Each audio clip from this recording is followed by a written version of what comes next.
What is going on, YouTube? Hi, what's up? Hey, what's up? Hello.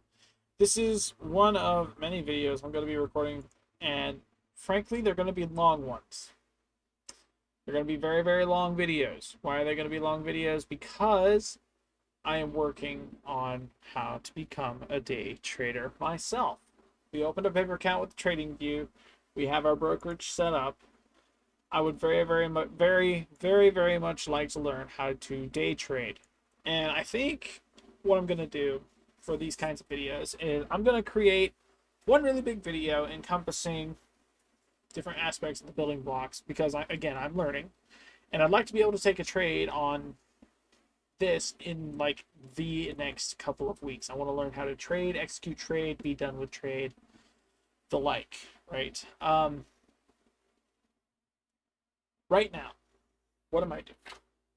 I think what I want to do is get a firmer understanding of the building blocks that I'll be using all throughout day trading. So that's breaker blocks, order blocks, fair value gaps, inverse fair value gaps, liquidity sweeps, as well as SMT divergences. Or some others. Valid fair value gaps. The building blocks, essentially. These are going to be longer set videos just because I don't want to shy away from learning something new. And to be completely honest with myself and to you, I understand that I'm going to make a mistake so great. One of these videos is going to get me called out. Someone's going to say something. You should have seen that coming a mile away, man. What the heck? You should have seen that. Why didn't you? I'm going to make that mistake. And I can't wait to get called out on it because it's something so small and minute that I think, honestly, right now, because I haven't had the experience of losing that much money when it comes to day trading, or at least in my opinion, that much money. It's a lot to others. That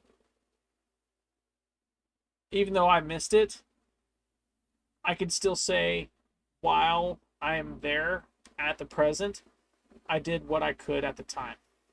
I missed it because I missed it.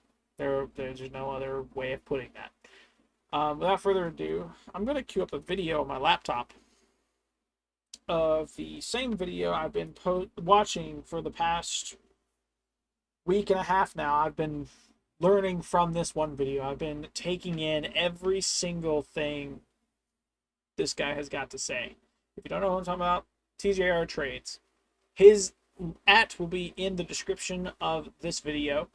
And in this description of the video will also be the link to his YouTube video. All of what I'm basing my ability to do this as with, right, will be from that video specifically. Again, this is me learning.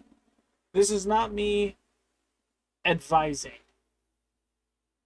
Does that make sense? I am learning this criteria for myself. He has encouraged his viewers to take notes based off his video. That is what I intend to do. I intend to take notes. I intend to learn this.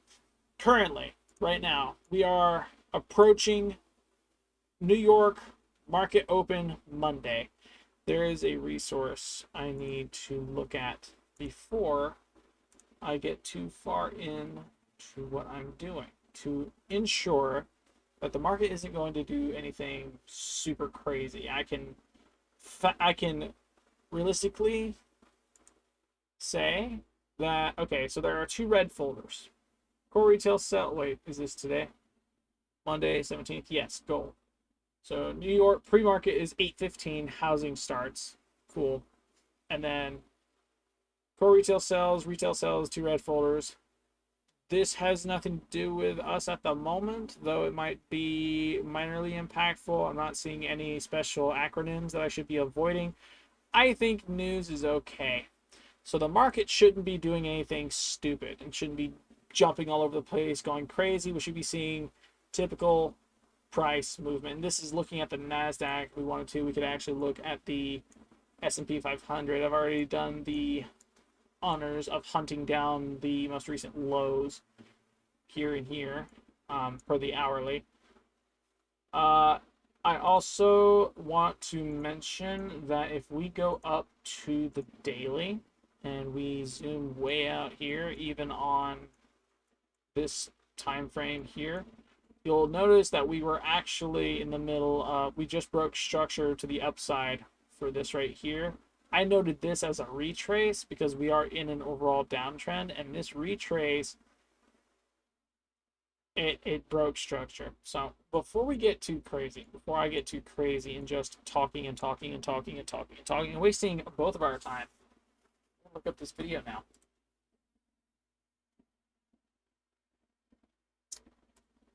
Here, because I'm not listening to music on that. That allows me to actually plug in another headset. That's right, chat. Second headset. What? He's using another? Why? I'm right here. You should be listening to me. I know, chat. I know I should be listening to you. You want to know why, though, I can't be listening to you? Because there are a lot of you out there, and I know someone's got an opinion on what I'm doing and how I'm doing things. And I would honestly like it if I had the peace and quiet of mind to learn something for myself before I go thinking I can teach it to anyone else. And to have an opinion shoved my way, nicely shoved my way, I would very much like to have the opportunity to know what the did not mean to sign out. Why did that sign out the way it did?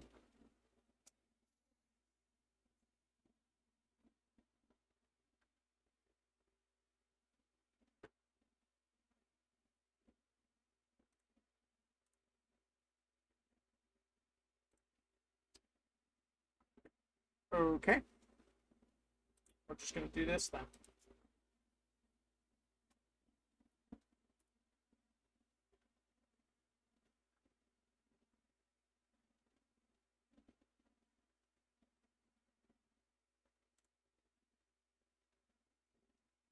Where's that video at?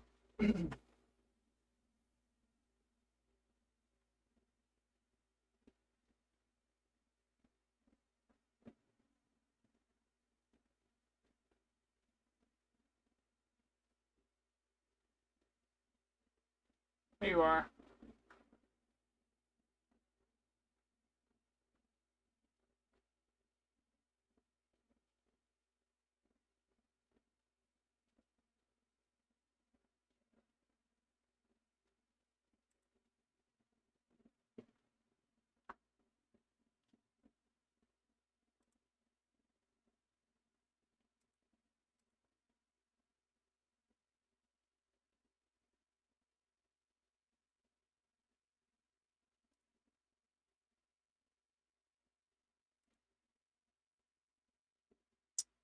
Because my ears are now blasted apart. I'm gonna do this. Boom. I can now hear everything. There and there and there and there. Yay. Without further ado, I'm gonna start actually watching this. I'm actually gonna find where it starts going over breaker blocks because actually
so he starts with break of structure.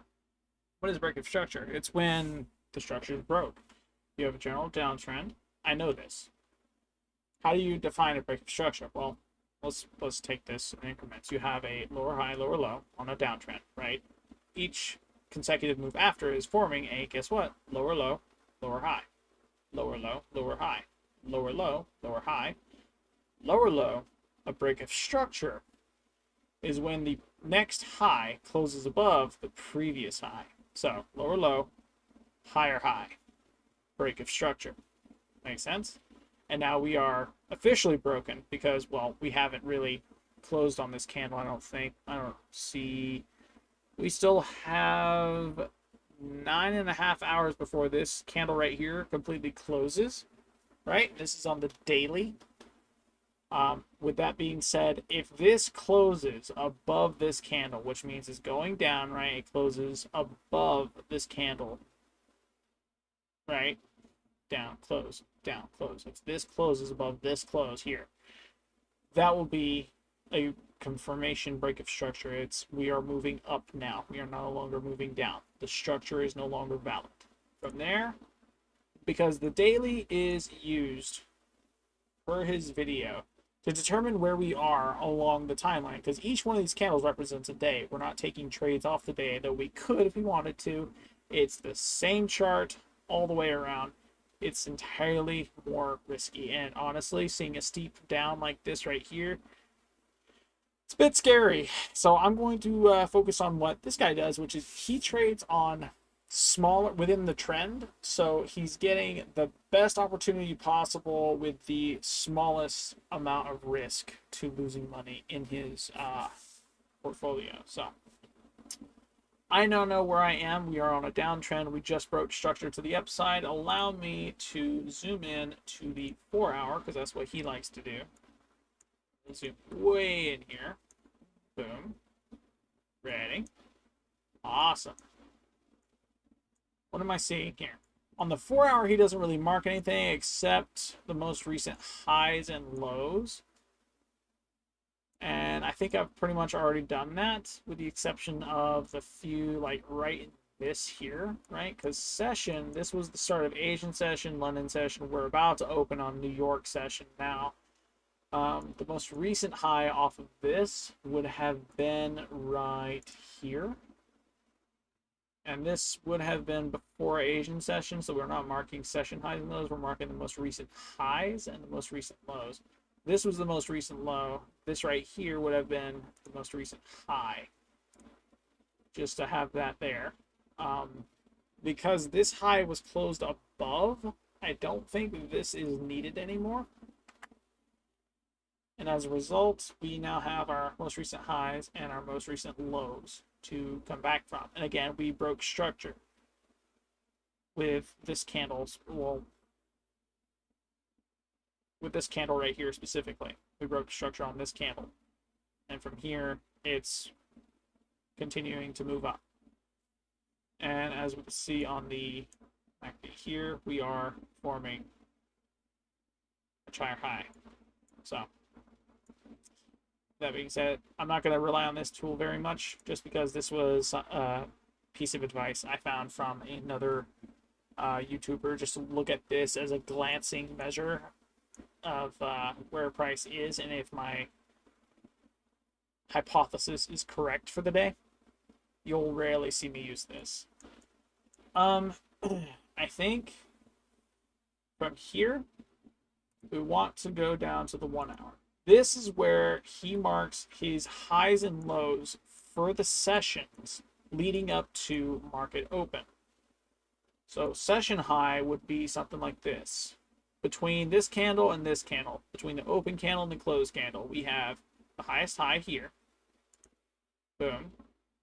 We have the lowest low here. And how do you determine the lowest low? Between a down and up candle. First comes down, then goes up. The lowest point between the two is right there. Boom. The highest high, up, down, is right here. So there wasn't really a low formed within this. I imagine it'll be on this candle, or actually it could very well be on this candle specifically. As a result, we can go ahead and mark the highest point it got right there. Boom. And even if this right here, right, decides to close down, right, into a red candle, it takes the price high. So we have an up down, highest point between the two, up there, without question. We know that's formed. It's there. Um, as you can see as well, something I ought to mention, because we are on the hourly at the moment, right? Not that. This one right here. We had a fair value gap, it seems. That is the wrong tool. How do I? This. So I know how to draw now. That's cool. Yeah, we had a fair value gap in this right here. And it was, in fact, disrespected. So that is an inverse fair value gap. Per the notes and the video, inverse fair value gap is confirmation that we're going to see continue confirmation and reversal, which means there was a liquidity sweep somewhere. Not mistaken. We'll get to this in a second, because fair value gaps mean continuation, which that's what this is right here. This is a fair value gap. Inverse fair value gap is when it's been disrespected. So in an uptrend, right, because we did break structure on these candles right here, we had fair value gap form, and then it was disrespected when this candle right here closed above it, signaling that, in fact, it is going to continue going higher in price. We are going to see a new high formed potentially in New York session, which is gold. We want to go for a long position off of the New York session. As a result, let's actually continue watching his video while candles are forming, just to see what price does. Because as like I'm gonna speed run this kinda. I'm gonna watch this video. This is gonna be a mock video for essentially everything I do. Right? I'm gonna learn everything. I'm gonna say it in this video as I'm learning it, so I can just look at my own video and know from this what to do. We're going to be here for a minute, just an FYI.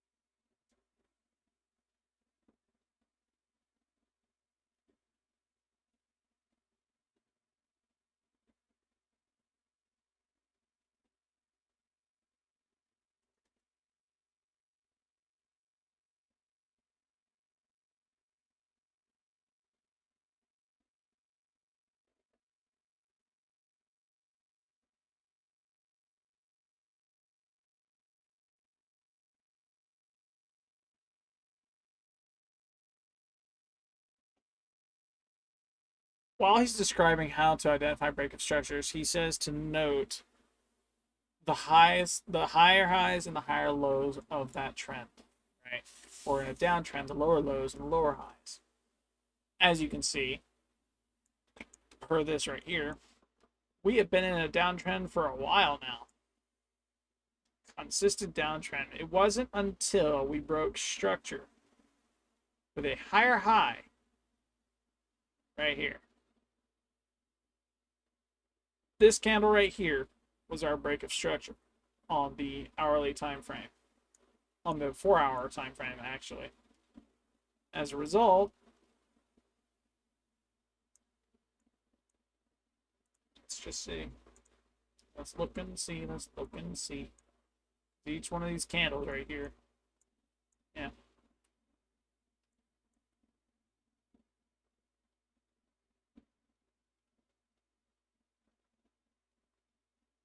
Yeah.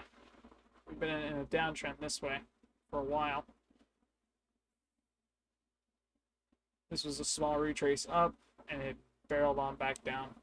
Continuous run down, taking shorts off of all of this. However, we do suspect that there is going to be break structure in this, because this is signaling that it's going to go higher, as for what we described a second ago.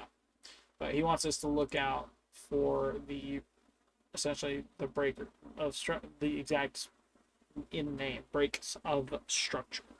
We want to see a trend get disrespected through a higher high and a higher low on a downtrend, or a lower high and a lower low on a uptrend. The reversal is what we're looking for.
So I was wrong when I said it on the 4 hour. When I said this right here was our break of structure because the wick was so high and this was above this. That's wrong. He just corrected and he corrected me, and I have corrected myself time and time out. We broke structure.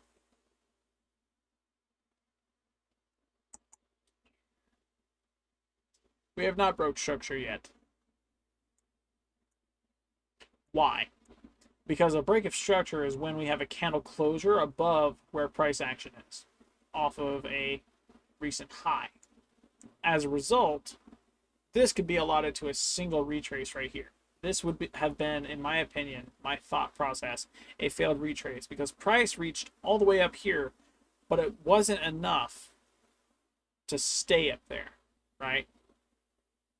So as a result, price took a hike back down, and now we're building back up to this. If in New York session we manage to get a candle closure above this right here, because this is an inverse fair value gap, it confirms that price wants to move in the opposite direction of where it's headed now. That's in a downtrend. We're waiting for a candle closure over here to come above this inverse fair value gap now, because this was not closed. Actually, this is still a valid fair value gap, if I'm not mistaken. So as a result, we're just waiting on a candle closure on New York session to go above this, or right here. And it might not happen in New York session. It might still happen in Asian session, or London session, or not Tokyo, what is it? Australian session. That's what we're waiting on. Yeah. I'm gonna continue watching the video now.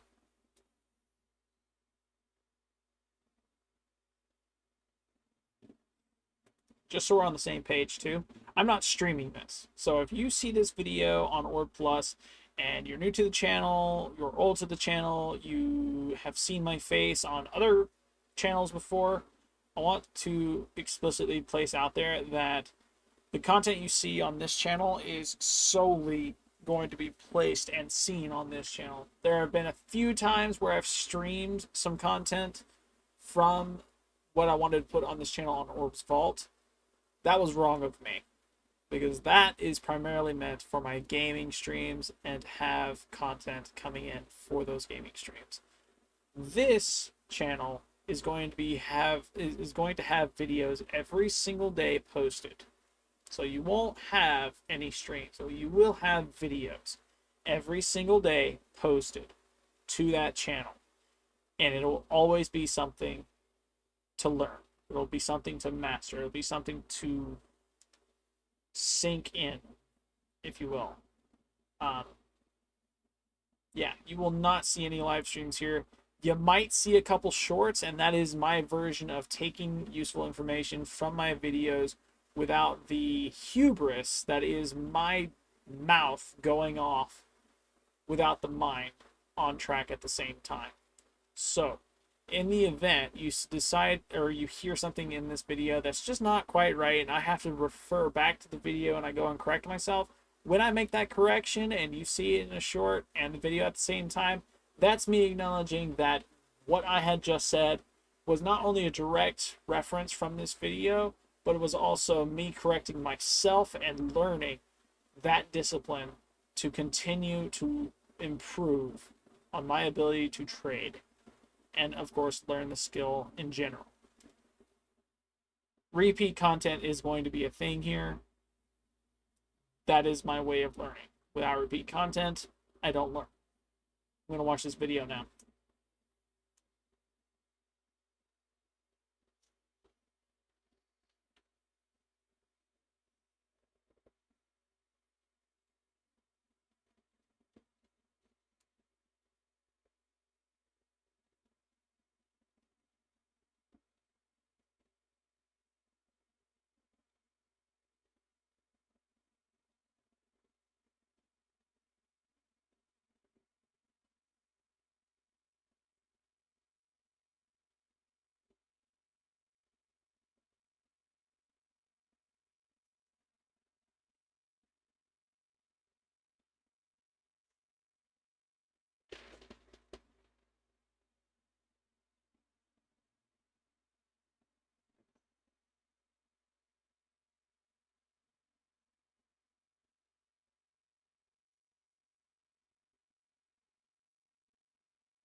He asked the question on a candle wick that crosses two lows. That's essentially saying this right here. This, let's just for the sake of knowing, right? Let's call this a low. Let's call this a low. But let's make this low a little bit higher, right? If we broke structure early, it's going up. This candlestick right here, the wick itself crossed both of these lows, right? This low, and he asked the question, is this low considered a break of structure? The answer is no. Why? Because the closure of the candle body is all that's needed to indicate a break of structure. If the wick is below these two, it doesn't matter. That's just where price decided to move that far. The structure of the candle is solely in the body, as well as the general is in the trend. I said that weird. Allow me to fix that. A break of structure is identified through the closure of the body. For instance, prime example, we had a hike up, candle down. Highest point between the two is here. We are in a downtrend. This is a lower low. This is a lower high. I said that completely backwards. Lower high, lower low. So our break of structure would not have been on this candle wick here, even though it went higher than this one. Instead, it would have been broke on this candle body here because it closed above this wick, making this a break of structure confirmation. What we're looking for confirmation of continuation is another candle's body that closes above this high right here.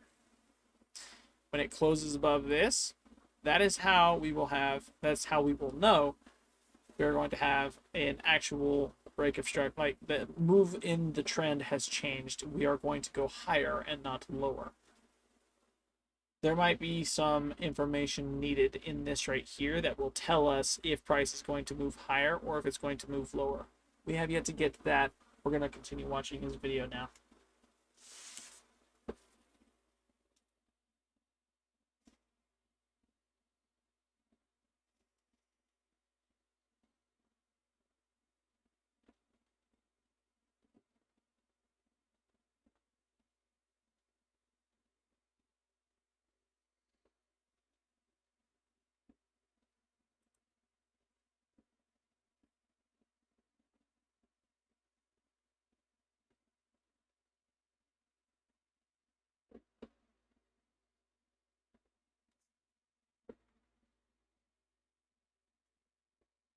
Because I'm feeling confident in my understanding of what a breakup structure is, I skipped in the video.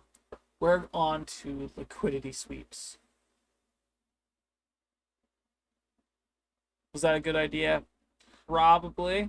I am confident in knowing what a breakup structure is. Body of the candle closes above the most previous high, the wick. So let's repeat ourselves. Continuation.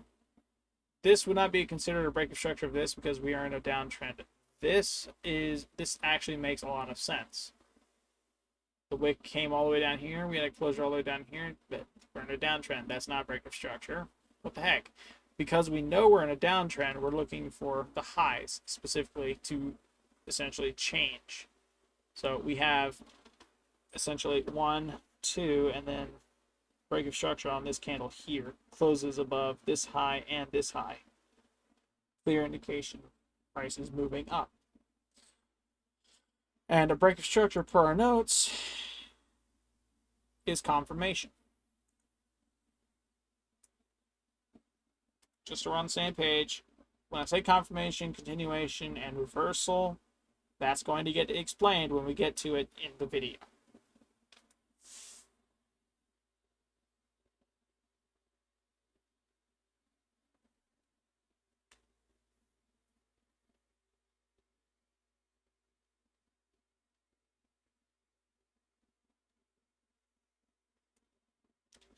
He compares liquidity sweep and fair value gap, the comparison of the two, to LeBron James and Michael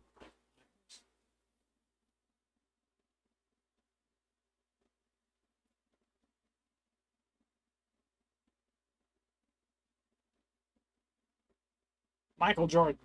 Michael Jordan versus LeBron James. The debate between that. I'm not entirely sure what it is. I don't really care what it is. He's making that comparison to liquidity sweeps and imbalances via fair value gaps, I believe. Yep.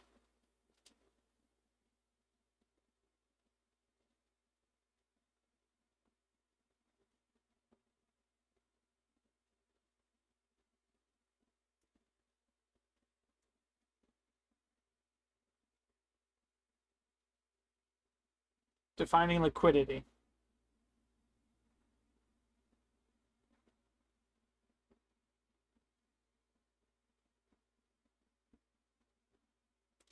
Liquidity sweeps. Sorry, not sweeps. I said that wrong. Liquidity by itself, not the sweeps.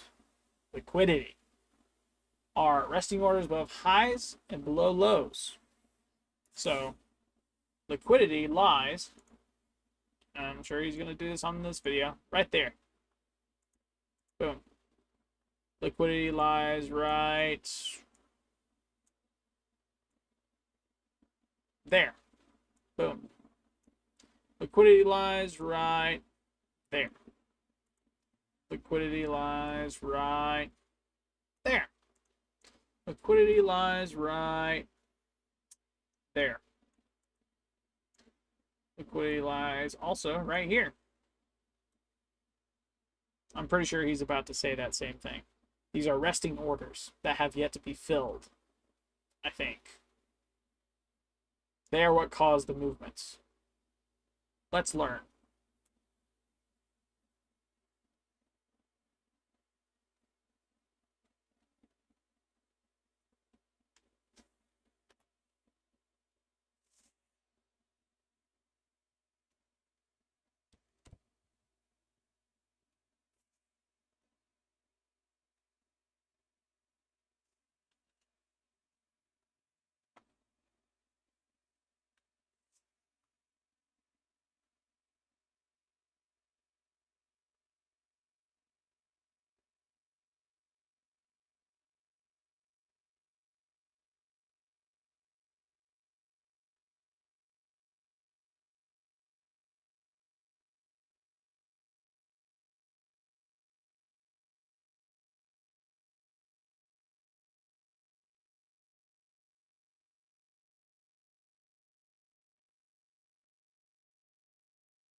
So, counteractive to the strategies he's teaching in this video, he makes it sound simple.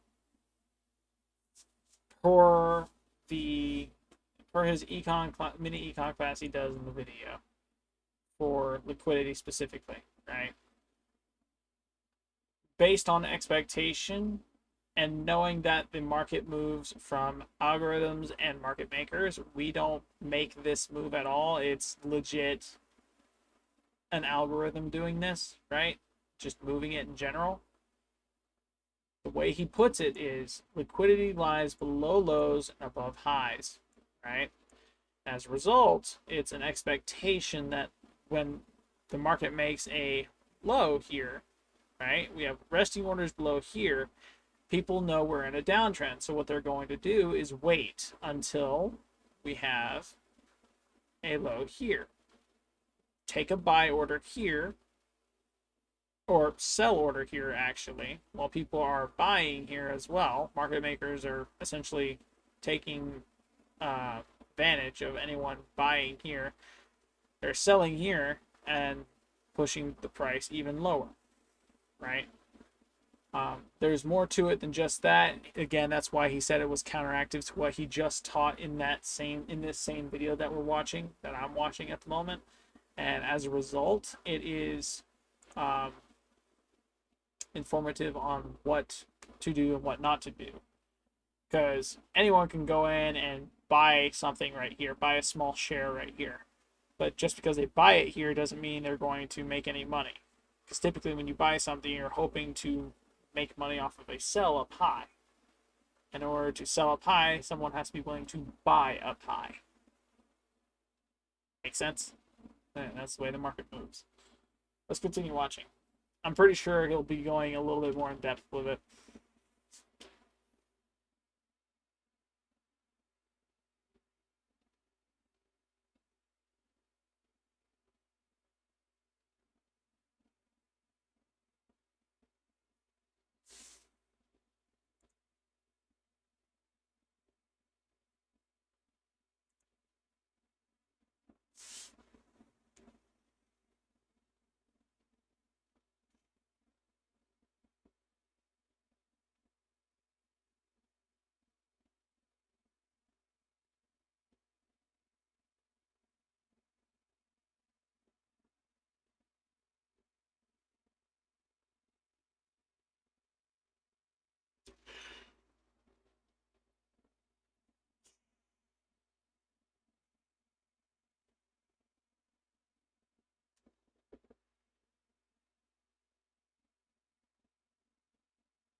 Specifically speaking, going back to what he has typed, so we're not straying too far away. Liquidity is resting orders above highs and below lows. The way he said it was this right here. I'm going to actually use this now. Does that work? Yeah, that works. So what he essentially just got through explaining was there are sell orders below lows, right? There are buy orders above highs. No, that's terrible. Pardon me. So trying to repeat what he said to make it make sense to me now. This is me learning. This is me translating, digesting, actually putting it to the chart instead of drawing terrible drawings. Not saying his drawings are terrible, but that mine are. 100% mine are terrible drawings. I know they are. So my understanding is, let's go ahead and just delete this and then just do this. So there are sell orders below lows and buy orders above highs, right? And as a result, people watching price thinking it's going to be a downtrend, they're going to see this right here and press sell from here, thinking it's going to continue down, right? And as a result, they're going to make a lot of money. Or for those who are looking at it thinking it's going to be an uptrend, if this breaks structurally, kind of like what this is doing right now, and if it breaks above this, they will have also made a lot of money. Hey, price went higher, but we're going to press buy. So price is going to continue going higher. But because we're in a downtrend, and the general idea of what I'm looking at right now is that we are in a downtrend, I'm looking for a short position, so I'm going to want to sell in order to, when price gets to where it needs to go.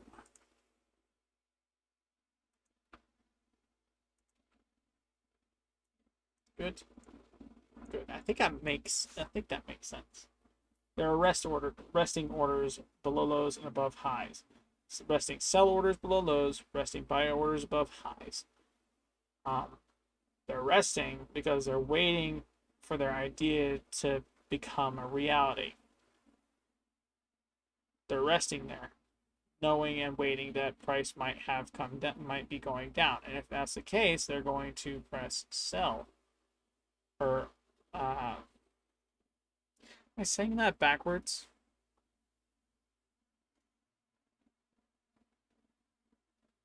They wouldn't sell down low. The whole point of making money in the market is to buy low, sell high. That's how that works. So when they see that price is going to continue going down, they're going to press sell because they see the price is going to continue going down, right? They're committing to buying back and then making that money back off of a retrace or something else, pushing the price back up. Same gist for buy. They want to enter a long position, so they're essentially hoping that if, again, this was an uptrend and price was continuously going up, they're going to see that there is a lot of money to be had, and so they're going to keep pressing buy right up until price caps out, takes out some highs, and then boom, they have their money. And then when they find a break structure back down to the downside, they can confirm whether or not it is through previous context and then sell, and it boom, just does that. We're going to continue watching the video, so in the event I'm wrong, I can correct myself. I think that's smart.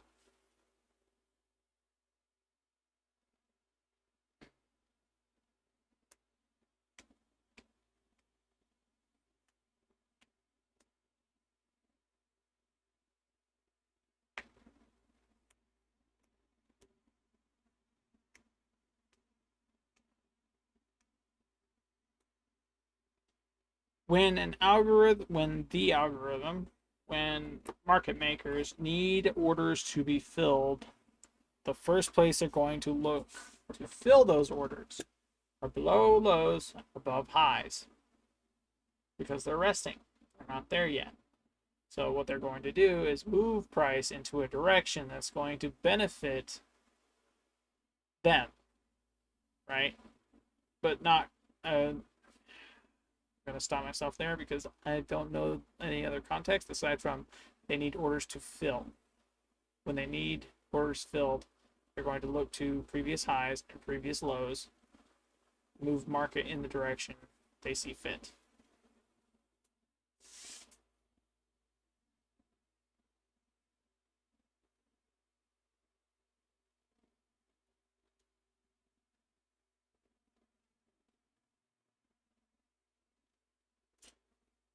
As I said a second ago, it's not as simple as us knowing, oh, this is a low here. We know price move down here, and we have resting liquidity down here. It's not as simple as press sell as soon as we see this line, this bottom wick closed underneath or crossed on the formation of this candle. It's not that simple. If it were, everybody would be making money because price doesn't just move straight down or straight up. It bounces around, as you can see on the chart.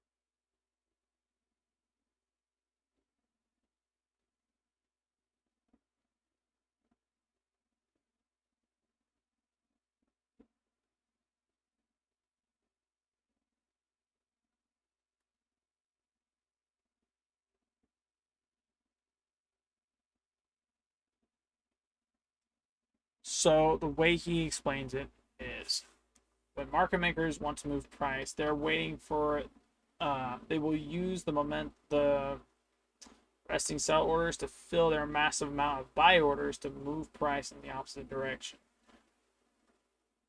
Break of structure allows it to move. That is what liquidity is, right? The ability for market makers to manipulate it. Or I'm going to stop because I think that's wrong as well. Liquidity is resting orders below lows and above highs. And market makers can change the movement of the market through when they need to have their orders filled, and they can use the resting orders to fill those orders, move market into another direction.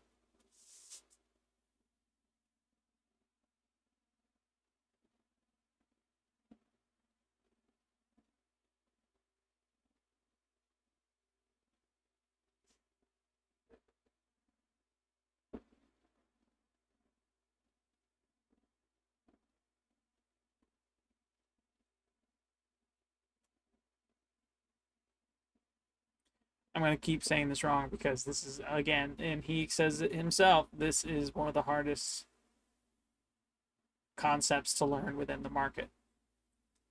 Liquidity sweeps. Now I'm going to rewind this. Have him repeat it again to me because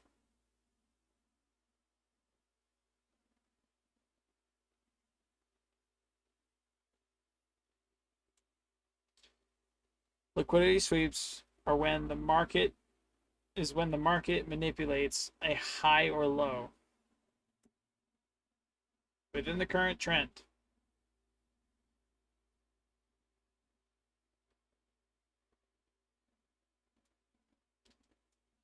Manipulates the orders from the highs and lows to fill their massive amount of orders to change the direction of the market.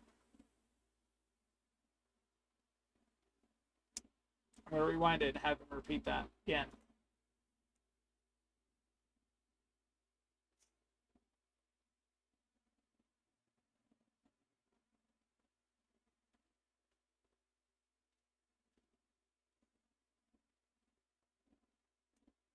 Every time a move, he's talking from the position of a downtrend, right? He has sell or resting sell orders under each and every single low in a downtrend.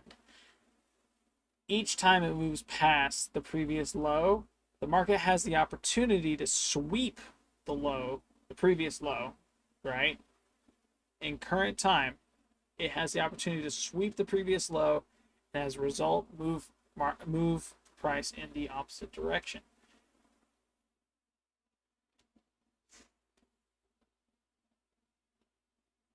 Just so we're on the same page, sell orders are used to fill buy orders. Buy orders are used to fill sell orders. Sell fills buy when needing to change into the uptrend. Buy fills the sell orders in order to change the market into a downtrend.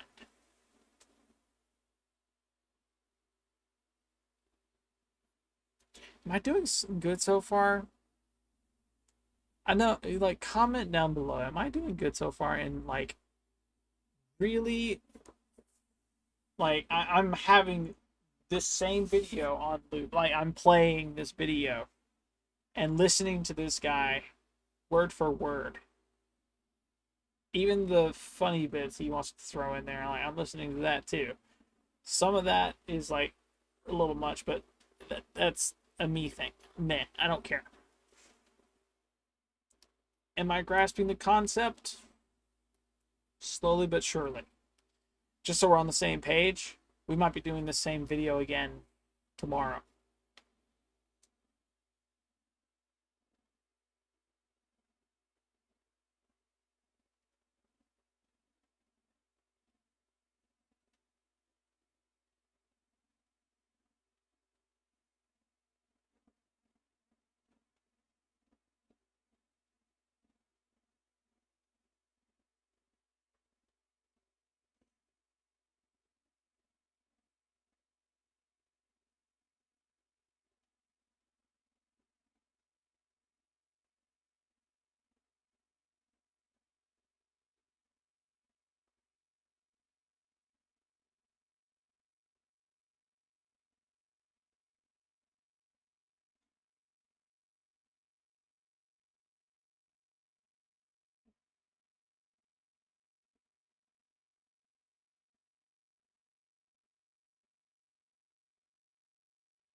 I love the example he gives immediately afterwards about the year 2020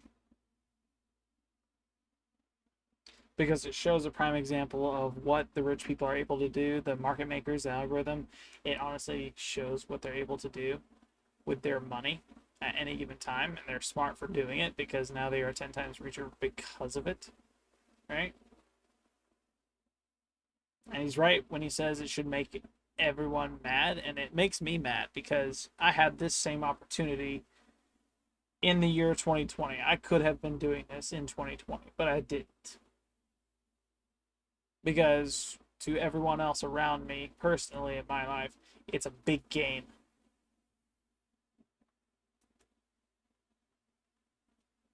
It actually makes me mad. It really does.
So as he's discussing liquidity sweep, I wanted to put out on the Notion on the hey what's up hello mode, right?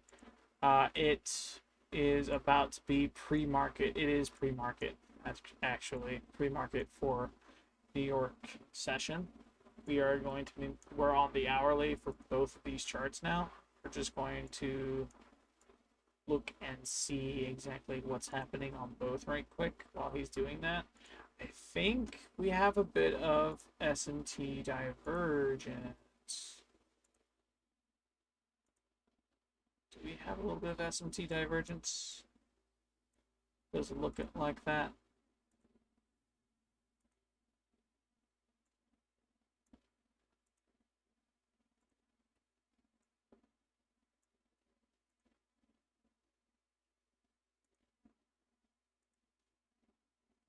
Price is pushing lower off this. It's pushing low on this as well, but not as fast. As we can see, we have a fair value gap. I keep wanting to click that, and I'm wrong for doing so. We have a fair value gap right there. That was just formed, and we can actually bring that down to this because we have an imbalance there. Same thing that can be said there. So the NASDAQ is lagging behind the S&P.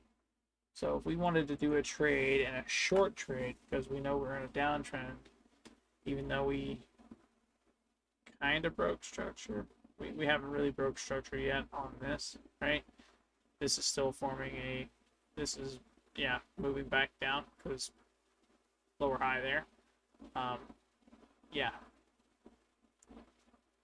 We actually might be in for a liquidity sweep if I had to guess.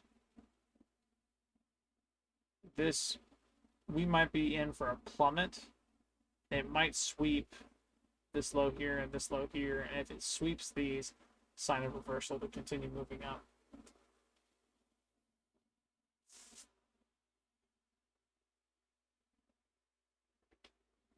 Not gonna lie, I lost track of everything I was gonna say in that moment. I don't know why I came over here and started talking about this. Oh, it was just to take note of market open. We're in pre-market, and we have 40 minutes for New York session to open up on the NASDAQ and the S&P 500.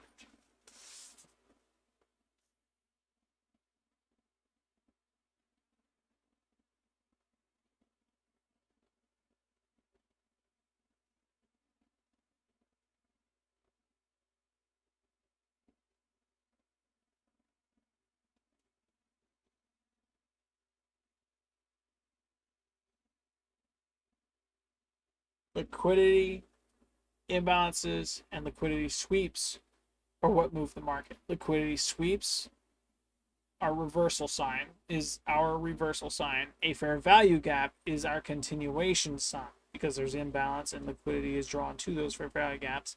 Liquidity is resting orders above highs and below lows in order for markets to change their current structure. Market makers will need their orders filled, and where are they going to go to get those orders? Resting orders, that is below lows, to fill the buy orders to change market to an uptrend, or if they're wanting to change it back down to a downtrend, we're in a current uptrend, they're going to be looking to fill their sell orders. They'll be grabbing liquidity up high, liquidity sweep, push price down. That's how the market moves. I think I just grasped it. I firmly grasped it. Put the meme in the video. I don't care. I have firmly grasped it. I know how the market moves now. Per fair value gaps, per imbalances, fair value gaps, per liquidity sweeps, and what market makers, as well as this algorithm, is doing in order to move the market in the direction they want it moved.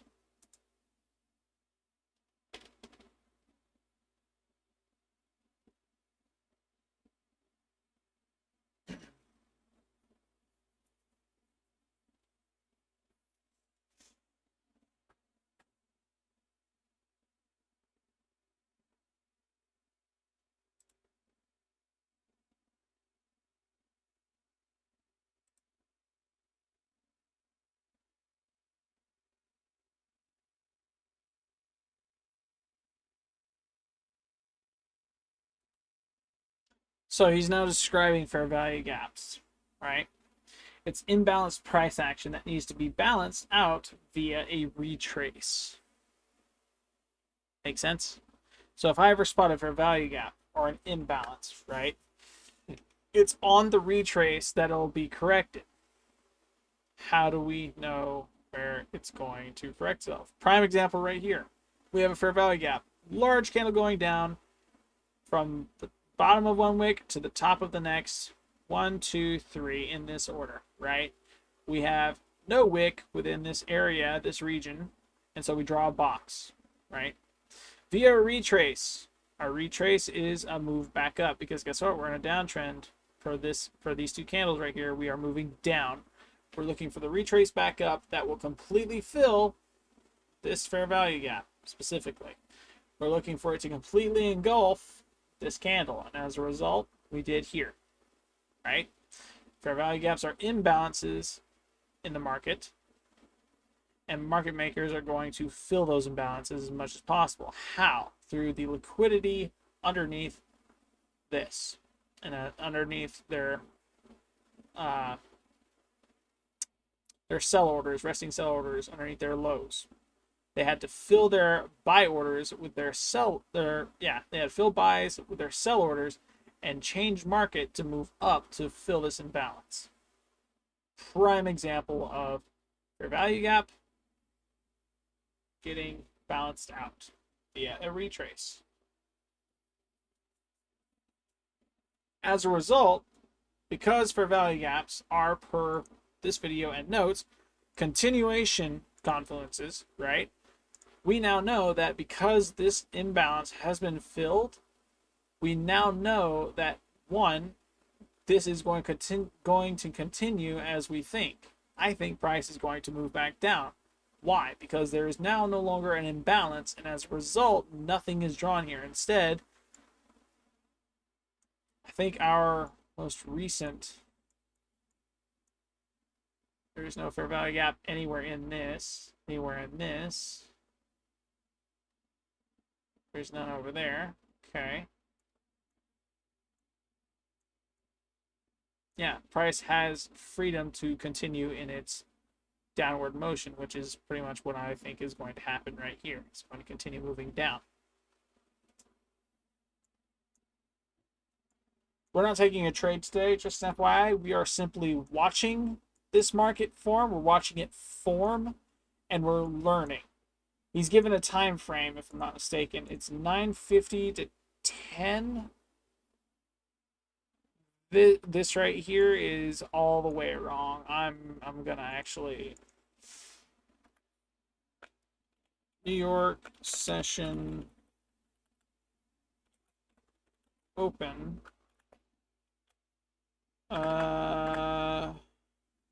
This pre-market is 8:30.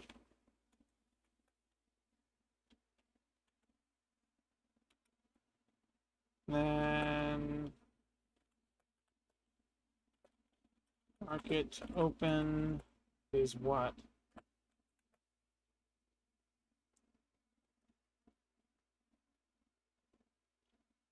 No, it'd be 7:30. Market open official would be 8. So technically, it's open now.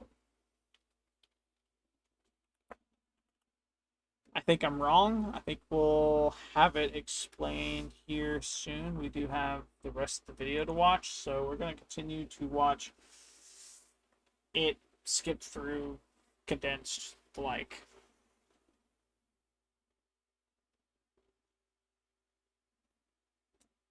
Fair value gaps are imbalances.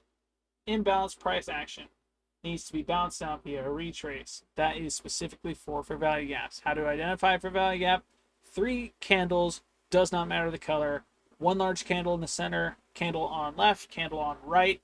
Wicks do not pass each other. They are higher than the third. The first candle wick is higher than the third. Third candle wick is lower than the high.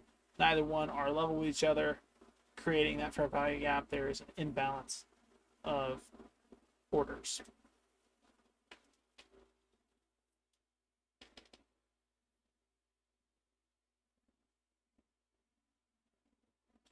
Something I've noticed, and I am noticing currently as I'm sitting here watching this video. This is a 5-hour long video, just an FYI, and I understand how taxing it is to have sat in one spot for so long. And he does like multiple takes on different subjects all the way throughout this video. It's not just a entire 5-hour long him sitting in front of a camera doing this. He actually gets up, walks around, does stuff. I commend him for being able to do that. Me, once I start something, I cannot stop until it is said and done, put away all the way. He gets tired very easily on this. It's his day job. I can understand him not wanting to do this, and I should get in that mode. I need to be in that mode of, I don't want to do this. I'm here for the money, and that's about it. I want to murder this and I want to leave. I don't want to sit here another second looking at these charts. I'd like to get on with my life and make new memories with people I care about. As a result, I understand and sympathize with him in teaching this. I understand it's what he loves doing. I sympathize. Waking up at the crack of dawn, even if it is only like 8 a.m., 7:30 a.m., to me, that is early. As a result of my new sleeping schedule to where I can actually do this effectively in the morning when I'm supposed to and in the time frame I've got to do it in, I understand how taxing it is to have the rest of your day to do something while having to do this as well. Worth every sacrifice, though. I haven't made it there yet. I am working there. I'm working on it. This is my goal. I will succeed. I am bound determined to succeed.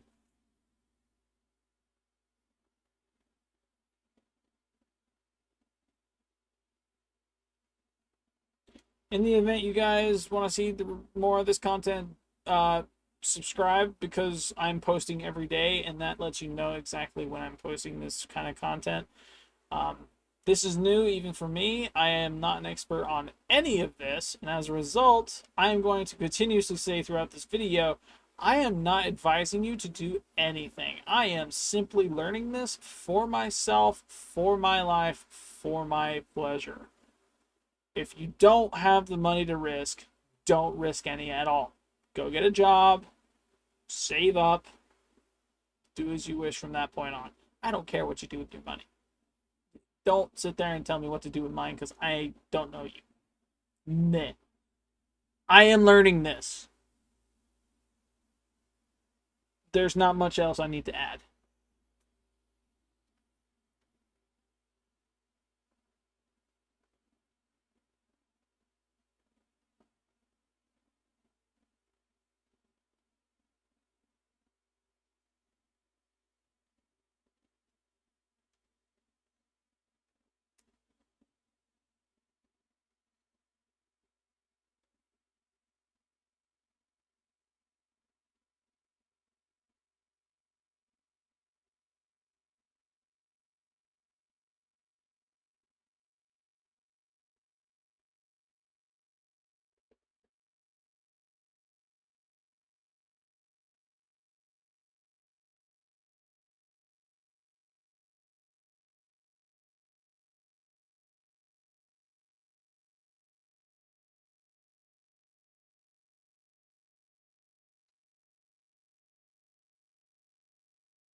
You're gonna see me skipping through a lot of the stuff that I understand completely. Like, I know how exactly to identify for value gaps. That is not a problem for me.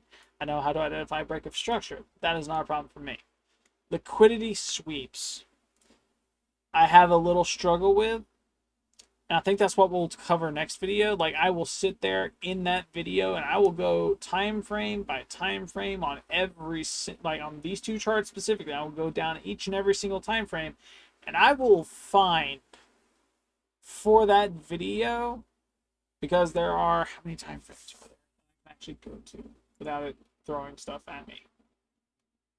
4, 6, 10, 18, 23.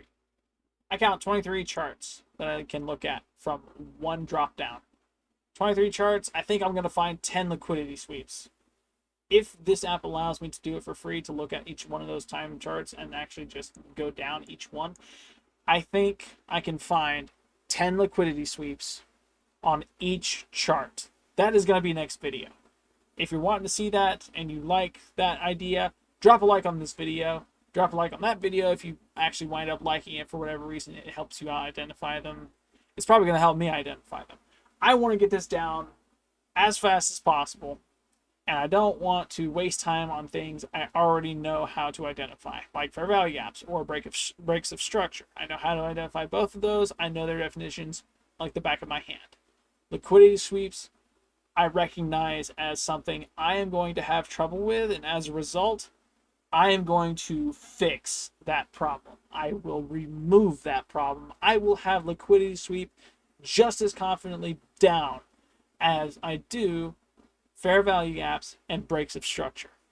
It's one of the most difficult concepts. I'm about to change that for myself, and I am going to get good at it.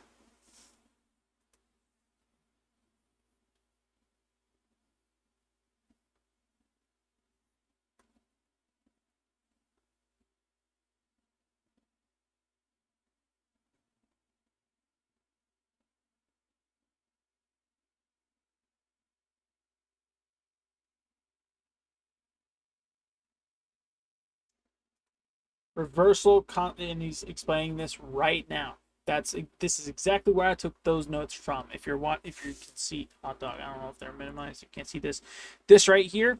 He's typing up this. Okay, comment section. Okay, this is reversal confluences only. He's talking specifically about liquidity sweeps. If we spot a liquidity sweep, guess what? That's a confluation. That's a confluence that price is about to move in the opposite direction. So identify the trend, find a liquidity sweep. Guess what? It's about to move in the opposite direction. I am going to actually learn what he's saying about confirmation right here, and we're going to go from there. Confirmation confluences include break of structures, inverse fair value gaps, and S&T divergences. He has not identified what either in this current point in his video. He hasn't identified what an inverse fair value gap is or an S&T divergence. I'm going to go over those right quick though. Inverse fair value gap is exactly what we're seeing right here. We have a fair value gap here, and guess what? It got closed above. That's what an inverse fair value gap is. It's being disrespected, and as a result, it is confirmation that price is going to continue moving in the direction of the closed candle. It's going to continue moving up. At least that is my understanding of it per his video. We're going to skip to that part so we can get a firm understanding of inverse fair value gap, because I'm pretty sure he goes into an in-depth walkthrough on fair value gaps and inverse fair value gaps at the exact same time. He literally says what a fair value gap is and what a valid fair value gap is and what an inverse fair value gap is, so not to get confused between the two, and why they are separated into confirmation confluence being inverse only and continuation confluence being fair value gaps only, right? Fair value gaps are plain and simple. You got 3 candles, doesn't matter the colors, 1, 2, 3. You have 2 candle wicks on either side, creating the gap in the center. No wick crosses that line, continue on, and as a result, we have a close. This would be our inverse fair value gap. As a result of this candle closing above, it disrespected it in its confirmation that it's going up. This is an inverse fair value gap. Going back to our notes. S&T divergence. He has explained this as looking at a chart. And I'm going to state this now. Where you mark 2 highs. How do you identify highs? Up and a down, right? We have an up candle here and a down candle here. We identify the two highs by finding the highest point between the two. That is right there. Right? And how to identify the next highest high on this exact chart. We find the next up candle, down candle. We have a high here. Boom. And just so we're on the same page, we're going to do this right here. Trend line, we go from here, boom, all the way down to here, boom. And then we go to this one right here. We do the same thing over here. We have high, low. We've already marked this out. Let's go ahead and move this over. I don't know why it's like that. We identify the next high, low, highest point there, boom. We didn't actually do that on that. We actually did it like right in here, I think. I'm pretty sure we did it on these two, which means woo, hot dog. Let me go to the other chart and make sure if we did do that on those two. Awesome. Yeet. Skibbity bop. Boom. Pow. I'm going to do this right here. All the way down to this right here. Boom. And SMT divergence is fairly simple. It's when comparing two charts that look a lot alike. You notice how these two look a lot alike? I notice how these two look a lot alike. You want to know how I know? See all these green candles right here moving up? Hey, check it out. This looks about the same. Hey, you want to see what a couple red candles look like? 1, 2. I wonder if this looks about... Yep, 1, 2. Woo! They look about the same. And SMT divergence is when you find two charts like the NASDAQ and the S&P 500 and they look so similar. The divergence happens when, let's say, this wick actually goes all the way up here. But this wick on this chart continues to go all the way down there. The divergence is the crossing of those lines. One of these charts is lagging behind the other, and as a result, it's creating what is known as an SMT divergence, where price is wanting to move in another direction, and one of these charts is lagging behind the other. How do we know when price wants to move in another direction? Liquidity sweeps, they're reversals. How do we confirm price wants to move in another direction? Break of structure. Or actually, we just went over this. Sorry. Break of structure. Inverse fair value gap. Boom, boom. Inverse value gap, and or SMT divergence. There's a reason it's listed last is because that is something I assume he has just discovered, because I have not heard that up until this video that I'm watching now in front of me. Break of structure is easy to find. It essentially telegraphs that the current move we're in, is over. We're no longer in a downtrend, we're moving up. That's confirmation we're moving up, right? Inverse fair value gap is confirmation that we're going to continue moving in the direction we are moving in. And as a result, as you can see, we are moving starkly up. And I believe market is open right now.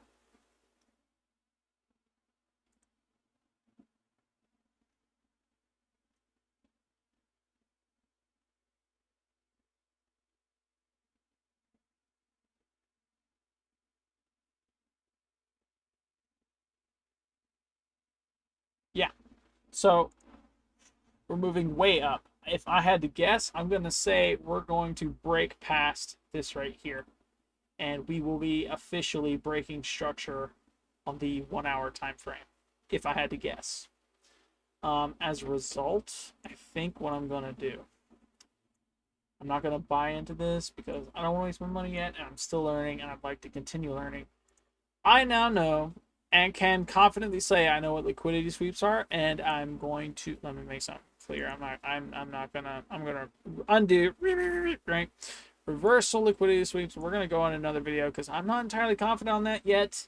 I want to get there. Confirmations, though, I know those like the back of my hand. Those are easy to understand. Confirmations, yes, I know them. Continuations, fair value gaps, I know how to identify those.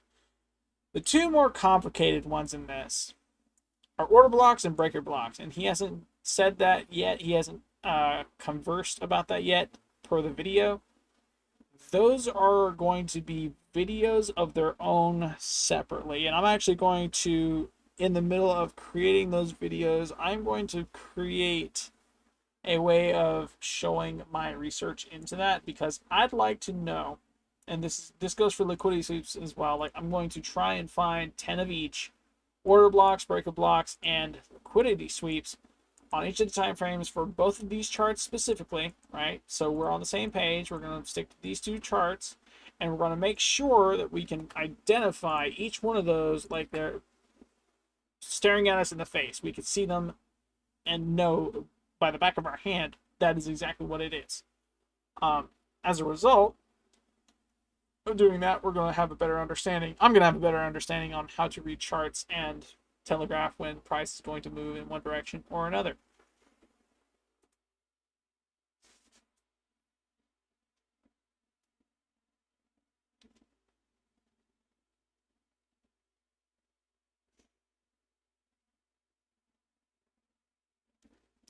The way he says, I press space bar.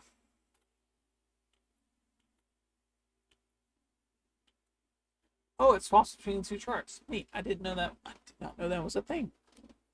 Huh. Very interesting. Did not know that. But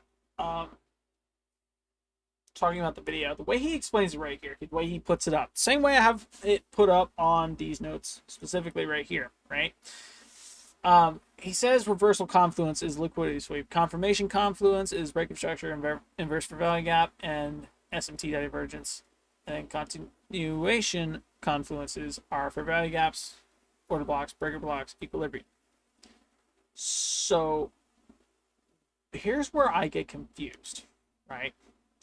Liquidity sweeps are signs of reversal, and to find or look for a reversal is to look for a liquidity sweep. They're indicative that the price is going to change direction from trend. They always happen at the tops and bottoms of everything, right? Confirmation. Break of structure happens when you form a new high or a new low, depending on trend. If you're breaking structure to the upside, you're making a new high in a downtrend. If you're breaking structure to the downside, you're making a new low in an uptrend.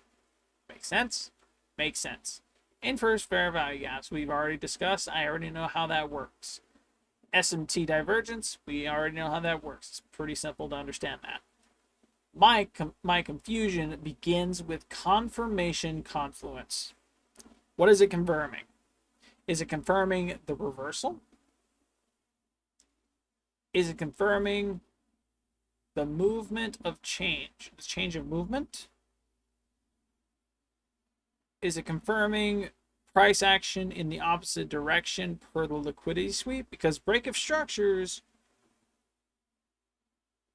happen right after a liquidity sweep.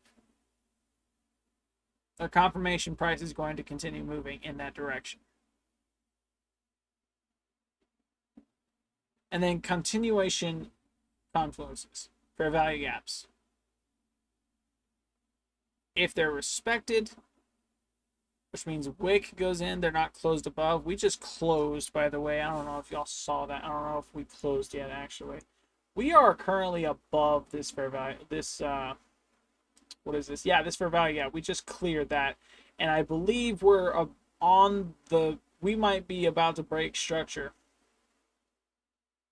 to the upside, actually, because this right here, this high right here specifically, we might be about to break structure again. This might be not liquidity sweep, because it'll test this right here, and because we cleared this fair value gap and actually closed above it, this is now technically an inverse fair value gap, because this didn't close above it, but this did. If this candle closes above it, we have an inverse fair value gap, which is confirmation that price is going to continue moving up. If I'm not mistaken as well, I believe, anyway, believe that we had our liquidity sweep. Actually, read this right here, and this right here. So this right here would have been our liquidity sweep, if I'm not mistaken. And as a result, price took a hike up, cleared a bunch of stuff in this, and then, yeah, this is closing above our most recent fair value gap, creating an inverse fair value gap, which means price is moving higher. And we're going to see that here in the coming hours, actually. I'm glad I'm doing this video and learning this as it's happening here, and I'm actually able to see it. If this is confirmation, and I am correct in saying this is confirmation, in that price is going to move higher. The next 3 candles, I'm going to say price closes just barely above this, right? And what's going to happen is price is going to do this. It's going to come up 1, 2, maybe 3 more candles, and it's going to dip back down into this as a small retrace, but it's not going to create a new low. It's going to create a higher low. And as a result, that higher low is going to be pushing us higher, right? Right now that's closing. We have 11 minutes before that candle closes. We'll see what happens, and it looks like it is in fact going to shoot higher and create a higher number for us to work off of and just continue going and going and going. Time moves on. Yeah, let's continue watching this video though, because I mean, I am confused by each one of these, and I'm pretty sure he's going to get to each. He gets to all of this. He gets to liquidity sweeps, and he gets to both the break of structure, that, and those 4, right? He gets to all of this, but he doesn't get to clarifying what the reversal, right? He doesn't clarify that. He doesn't clarify confirmation in what specifically, and he doesn't clarify on continuation. They sound self-explanatory, I know. However, simplicity is not with this one. If it were simple, I wouldn't have spent the past 4.5 years looking up different videos from different people, and yes, watching every one of his 10 times over to understand how to do this without losing a fortune and actually making a life off of it. If it were simple, everybody would be doing it.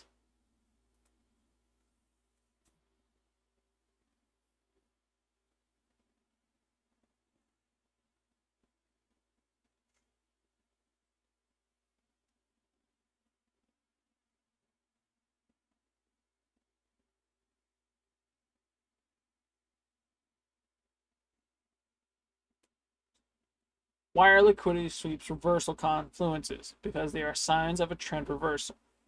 Per his own words, what are liquidity sweeps? The sign that a trend is being reversed, moving in the opposite direction.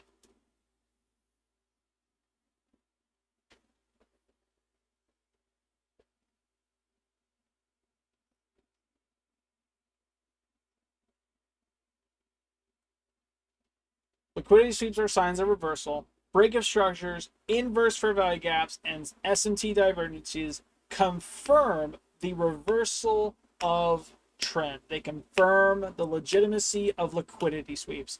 Spot the liquidity sweep, find the break of structure. No price is going to continue in the same direction the liquidity sweep says to reverse from. So liquidity sweep on high side, watch for break of structure, inverse fair value gap, S&T. Guess what? It's coming down. The same is true from the downtrend, moving up. Find a liquidity sweep on the downside. Break of structure to the up, inverse value gap, or S&T divergence is going to continue moving up. And I believe I have used the correct confluences when it comes to those. I can see the fair value gap inversing here. Once this closes above, guess what price is going to do? We're in an uptrend. I think I've got inverse fair value gaps understood. I know how to use them. Let's move on with this video, because now I'm missing 3. 1, I am shaky on. 2, I am definitely learning now.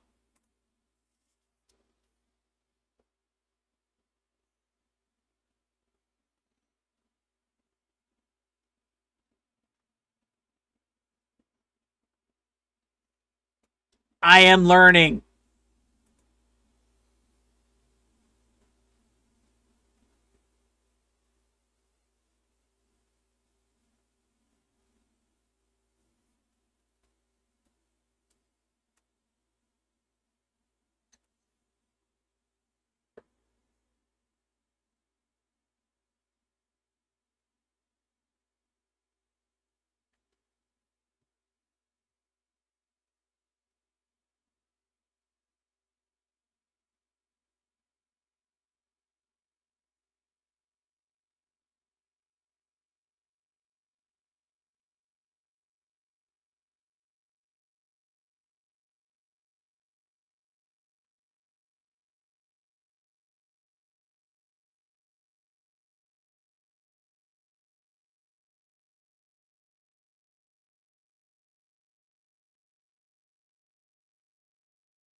So it's a layered system, from my understanding. The way TJR trades, liquidity sweeps are the signs of reversal. To confirm that the trend is in fact reversing, we look for break of structures, inverse for value gaps, SMC divergences. And then from there, we're looking for proof that the price change is going to continue. That happens after finding a break of structure, inverse for value gap, SMC divergence. At that point, we find either valid fair value gaps, valid order blocks, valid breaker blocks, and equilibrium. One or multiple. That is the goal on that. It is proof that the confirmation was correct, and as a result, price is going to continue in the direction it is moving without another sign of reversal at that point. And he's going to go into this. We will have a range to find on execution, and that is something he will get to in the video as we move on. Allow me to learn.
When a fair value gap is closed above, it is disrespected and thus turned into a inverse fair value gap. Makes sense? Either we move higher or this is retest of this price, in which case I believe in the coming days for the hourly specifically, we should be looking for a liquidity sweep later on. Look for that liquidity sweep, sign a reversal because we are currently in a downtrend. From that, we look for break of structure, which I'm sure we'll get that at the same time of the liquidity sweep because we are currently moving higher. That is a higher high. The exception of this, like price closed at a higher price than this previous high right here did. So we're currently moving an uptrend. We're looking for a liquidity sweep, and as a result, I think we actually got it off of this right here. Although this would be the inverse for value gap, which is that sign of confirmation that price is moving higher. Shoot, we could have gotten a liquidity sweep right there. We had pop, retest, and then sweep off of that, break of structure over here, and inverse fair value gap as confirmation as well. As a result, it moving higher. That's on the hourly. Yeah. Once an inverse for value gap is formed, though, we did close above it. Comment section, we closed above it. So that would be considered an inverse fair value gap. As a result of this, right, this fair value gap is no longer valid. That makes sense? Because fair value gaps are indications of continuation moving down. You see a fair value gap here, guess what? It's going to continue moving down. Boom, boom, boom. All the way down, right? In the direction price is headed. When a fair value gap is disrespected, closed above, fair value gaps are no longer valid. Can't use them. So I can actually delete that. And let's go to NASDAQ right quick. Let's go ahead and draw that same box out right quick. Actually, was I already on NASDAQ? I was on NASDAQ. So we're going to go ahead and throw this out right here. We had boom, boom. Actually,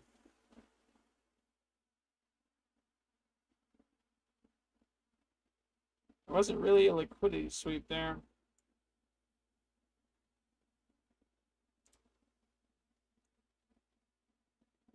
This is the hourly still. This is where things get a little confusing because there was a fair value gap on NASDAQ that was just cleared. But when you look at the S&P 500, there was no fair value gap within any of this. All the wicks were clear. It was a fine move down. Liquidity was where there was no imbalance in this whatsoever, in this move down. However, we still got a large spike in price up here, right? I'm looking at, I guess this would be considered SMT divergence because there was no imbalance here, yet price continued to retest this right here. And as a result, this is going to want to move down, I believe.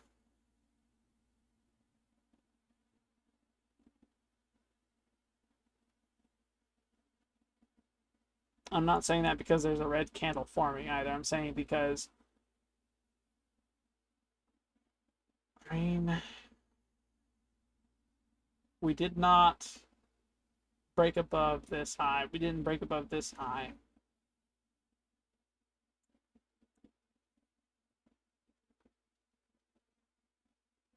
We did do that though. We had a low here, a low here, and we did sweep below it right here.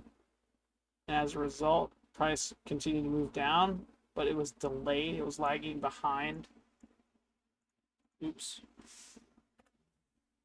It was lagging behind NASDAQ, right? Because NASDAQ was projecting it wanting to move higher. So we did get our low, and as a result, our sweep off of this because NASDAQ was lagging, and as a result, price went higher, right? So yeah, I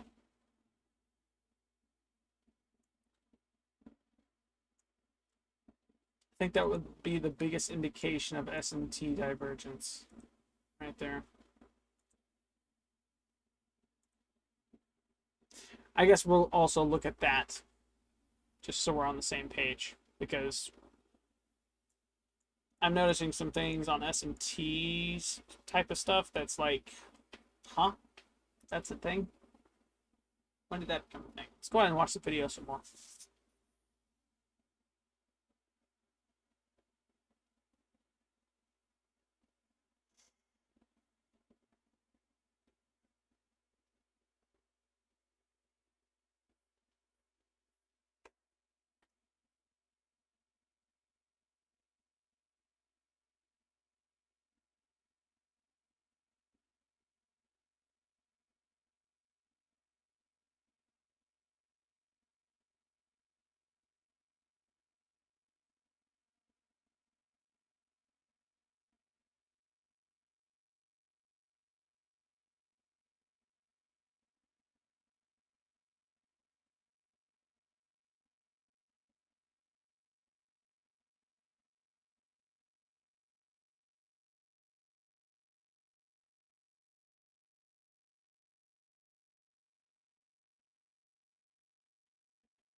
He is right though. The way he explains it, the way he teaches for value gaps and how they work, it makes it seem so simple. You just watch for the gap.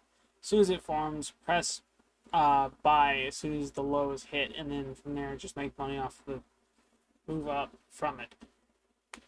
Not that simple, and it's not a magic pill. It teaches you how to spot imbalance. He teaches you how to spot imbalance, but it's not what's gonna make you rich in the end. So it is the furthest thing from my mind. It is a tool, nothing more.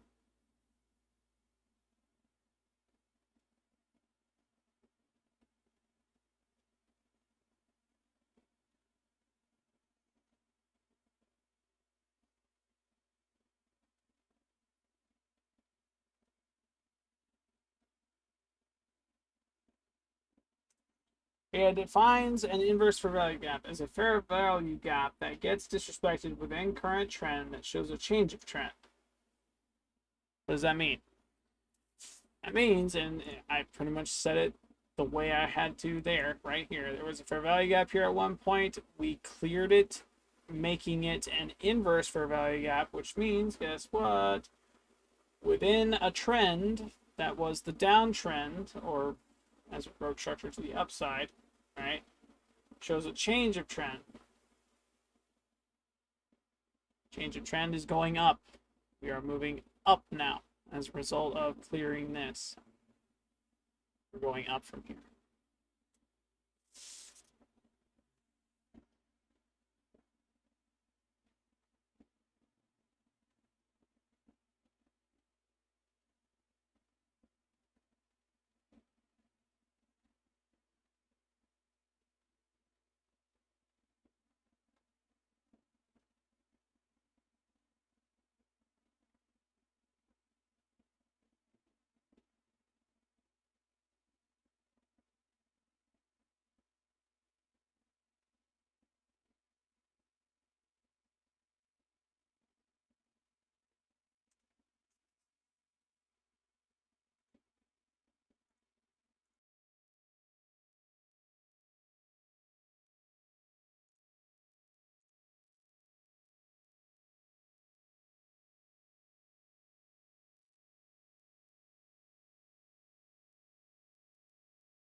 We are now discussing and talking about order blocks and breaker blocks.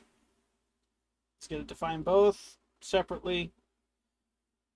We're going to get into it and learn a little bit. What are order blocks?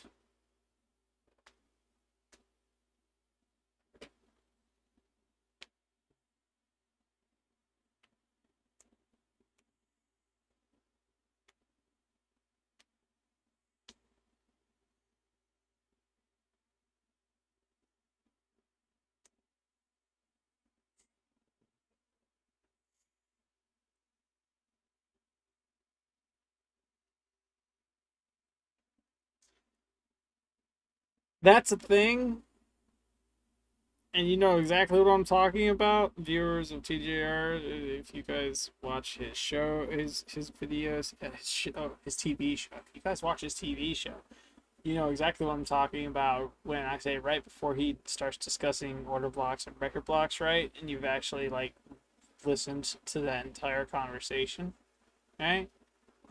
Right? You understand what I'm talking about when it sounds like he is a professional gamer or a pro athlete and he's training someone who is not, the best word to use is complacent. He's training someone who is complacent in their ways and doesn't want to change, and as a result, he's witnessing them going on about not wanting to do something and that there could be a better way in doing something and yada yada yada, but then he goes off on a tangent. It is his video, and he is teaching you, not the other way around. So, makes sense.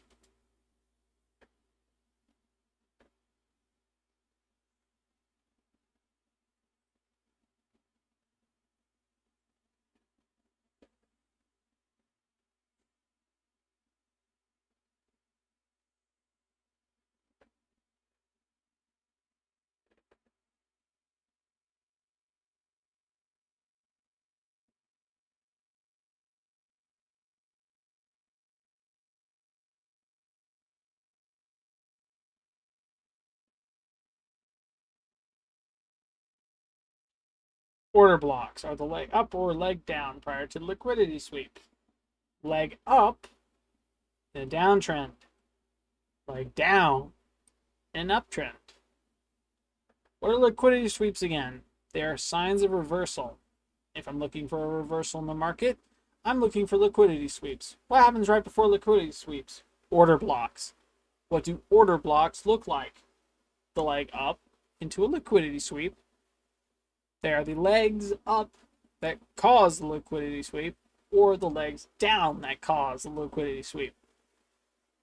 They are the legs the market makers display when they have had the orders filled that they need from the previous resting liquidity to cause a liquidity sweep, the change in direction of the market. Liquidity sweeps. This is order blocks. Boom. If I'm wrong, I'm about to be corrected. Let's see how fast this is.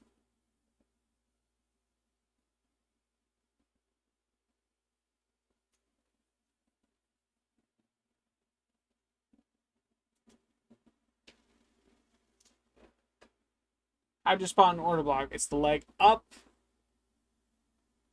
When we move above a high, it's the leg before that high. Leg up into the high, right? That leads back down into, guess what? Either an inverse fair value gap or a liquidity sweep. Or, sorry. Move above a high. When a break of structure or an inverse fair value gap forms off of the leg up. The leg up is the liquidity cause of the liquidity sweep, right? And then the motion back down will be the break of structure, which is, again, confirmation, or inverse fair value gap, which is also confirmation.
So he just showed a setup of essentially price movement all on his own on the drawing pad. I'm not going to recreate it because my drawing skill is not as superb as this man's.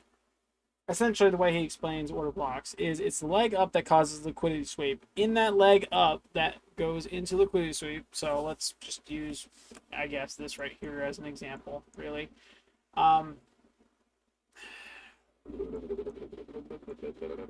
Sure, we'll use this just because I'm feeling frisky and I think it might work. So this leg up right here, right? This would be our order block. Why? Because it is in this move that market makers are taking their, I hope I can get this right. They're trying to fill their sell orders, or no, their buy orders with sell orders. They're using liquidity on this low here, right? To push price up high enough to sweep the liquidity above this high here. This leg is the cause of the liquidity sweep. See how price pushes past this high and this high here? Yep. It pushes past, sweeping the liquidity, and price continues to move down. We create a fair value gap, which is then closed above. We create ourselves an inverse fair value gap, confirming that one, price wants to move the up direction, and as a result, price is going to move higher. He explains that in the fair value gap, there's a huge amount of potential for market makers to push price lower, or in this case, higher. And as a result, that is what they did here. They push price higher through the use of the liquidity down here. They filled their buy orders with the sell orders and pushed price higher.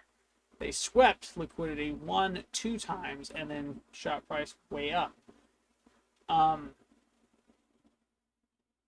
If this had been respected, if this fair value gap had been respected and it wasn't closed above, we would have seen price continue to move down, making this a valid fair value gap that price is going to continue moving down. But because it was disrespected, it was closed above by this candle right here, we got a true confirmation that it is going to continue up in price. Let's continue watching this video. When a fair value gap is closed above, just to reiterate, it turns into an inverse fair value gap. And so this fair value gap from this point right here on is completely invalid. We don't care about this fair value gap. Why? Because it was inverted the second this candle right here decided to close above it. Making an inverse fair value gap, different confirmation altogether. It is continuation that is going to continue.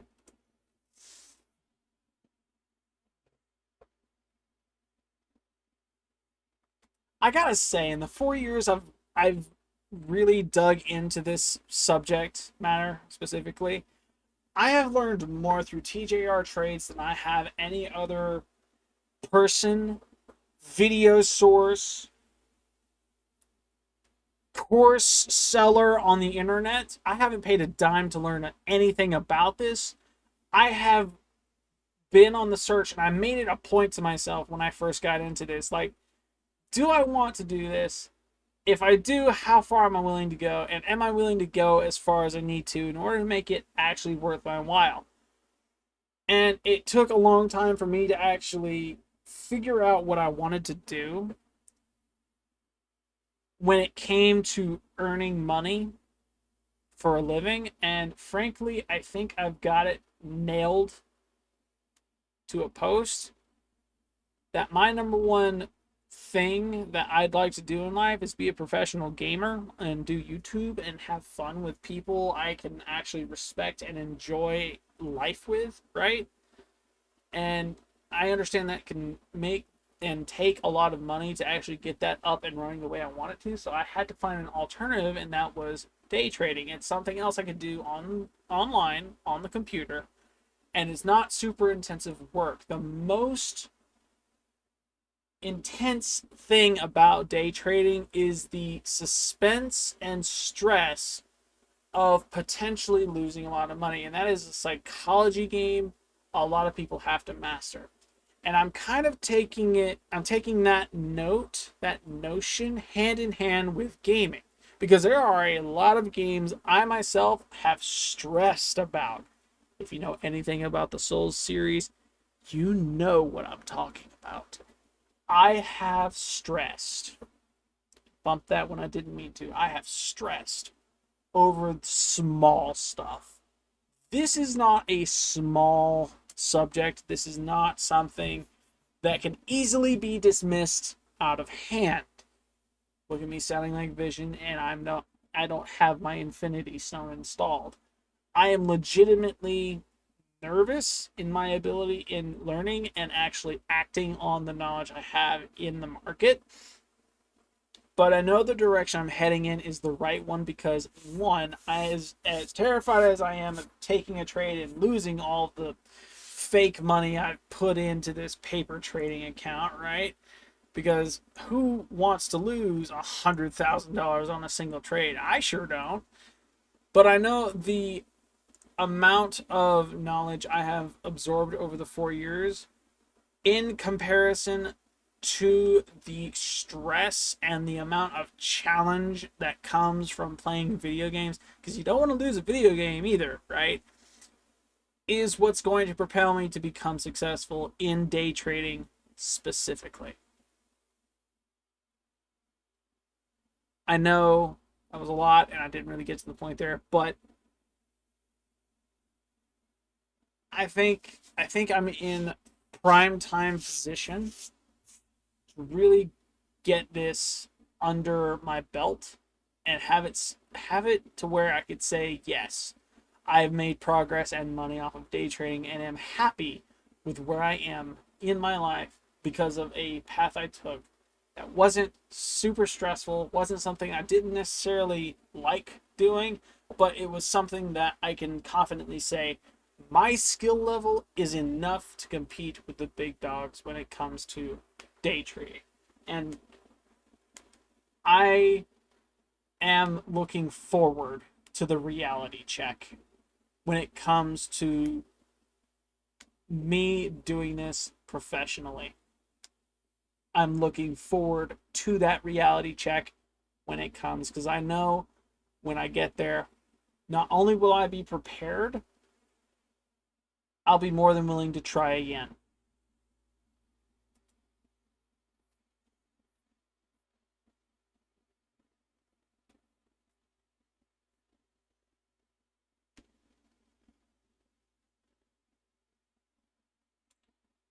Looking at a reverse trend, he essentially uses the bottom, so he's looking at the lows, right? He essentially marks out one low, two low, and it's when it's the leg down that causes the sweep of the previous low, right? That pushes price higher, and essentially saying this right here is our order block, and as a result, this order block being filled from the resting orders above this, right, causes price to go higher.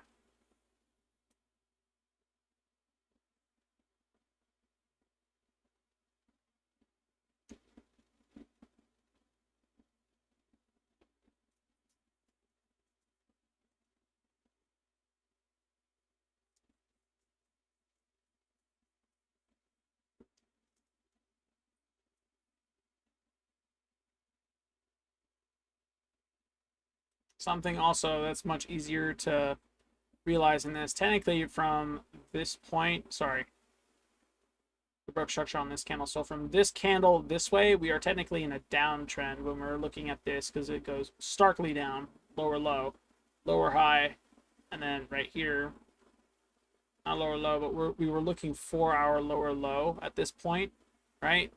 We saw that this did not make a new high, so what we were waiting on was the new high, right?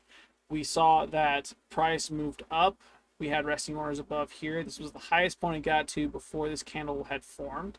And as a result, because price continued to move down, we had less selling power and less of both powers really, and imbalance from this fair value gap. So it was using the market makers and the algorithm was using the momentum from the previous high, the resting liquidity up here, to fuel the sell orders down low, to fill these sell orders to push price down. But because the sellers weren't in the market the way they were supposed to be, there was lack of that imbalance there from this. They had to fill their sell orders from their buy orders, and as a result, they caused the liquidity sweep. When they caused that sweep, we had the break of structure off of this candle right here per this mini movement down, break of structure, and price took a hike higher, and creating our inverse in fair value gap when we got our fair value gap closed above, proving that the price was going to move much higher. I'm getting there slowly. This is legit. Like what I just described from this candle all the way this way is literally what he's describing here. With this fair value gap being the way it is, and at the top of this move right here and towards the bottom of this move here, there was a huge opportunity for market makers to manipulate everything above this and everything below this right here to fuel price to either move higher or lower. And it was solely because of the imbalances over here we were able to guess that price was going to move higher before it closed above this high here. So we're getting there, chat. I keep saying chat. Why did I say chat? We're not live streaming. This is a video. Comment section. I'm getting there slowly.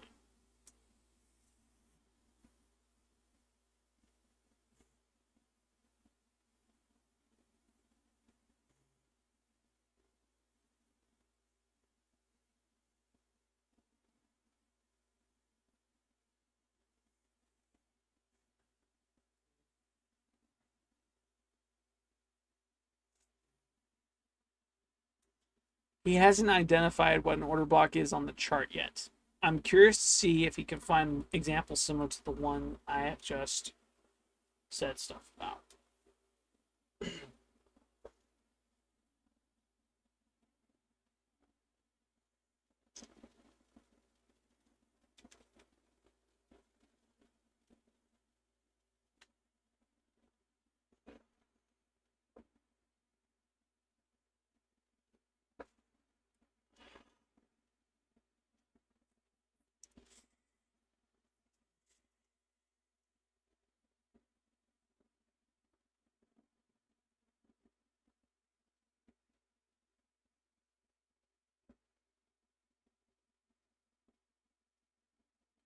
So, specifically talking about, I'm going to rewind it.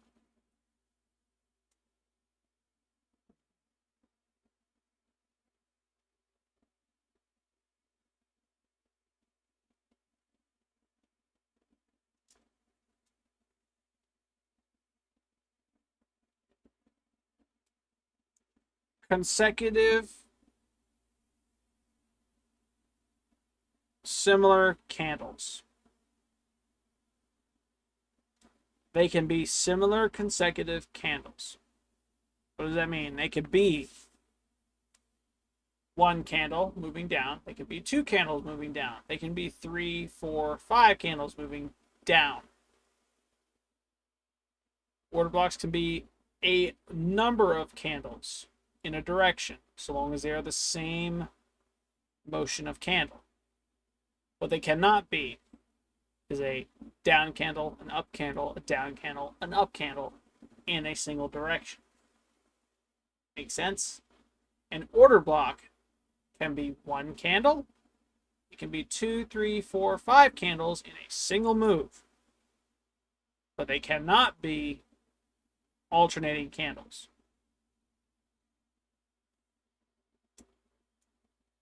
Just to put something perfectly clear, it is the leg up or down that causes the liquidity sweep. It is not The move prior to it, which he's about to explain, is a breaker block. They can be identified right before an order block. Again, confirmation, they happened before.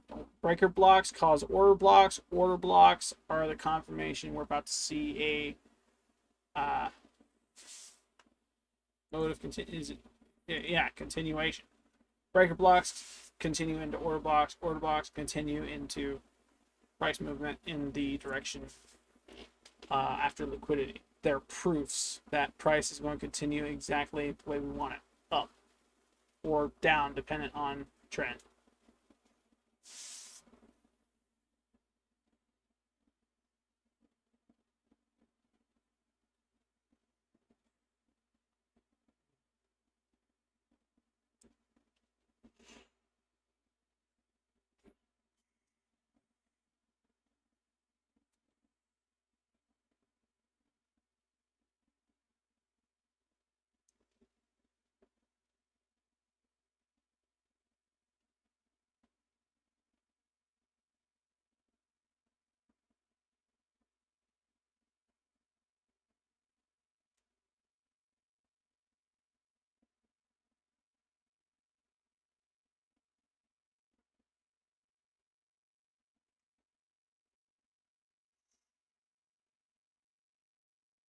Indication of liquidity sweep can be the wick, and I'm pretty sure I have pretty much well defined it earlier in this video, just in case I haven't defined liquidity sweep.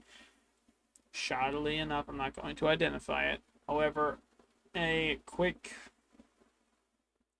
note, I guess, side note, liquidity sweeps can best be found by the candle wicks extending past the previous wick. So just like this right here, prime example, one wick here, one wick here. Liquidity sweep is any candle after this, or this candle specifically, because we were just talking about how this right here was an order block that caused this candle to move past this previous candle's low right here. As a result, it was this leg down that caused the liquidity sweep, the candle moving down past this, that pushed price higher. It can be identified as one candle moving past the bottom of this, or market makers manipulating it to where they're taking the buyers up here and they're filling their sell orders, pushing price down, but not making enough off that pressure moving down, causing a liquidity sweep, and as a result, they actually do move price low enough. They get their sell orders filled low enough to sweep liquidity and then push price higher.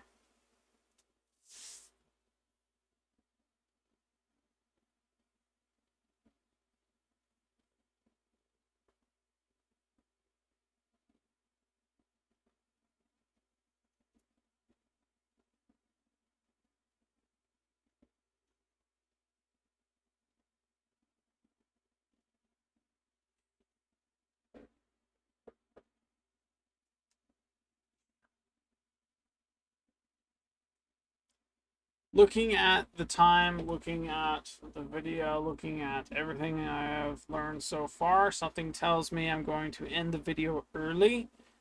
This is so I can get my sleep, because I am a human being and I do need sleep in order to do this. And the market's going to be here long after I am gone. So I understand that I have a window between 9:50 a.m.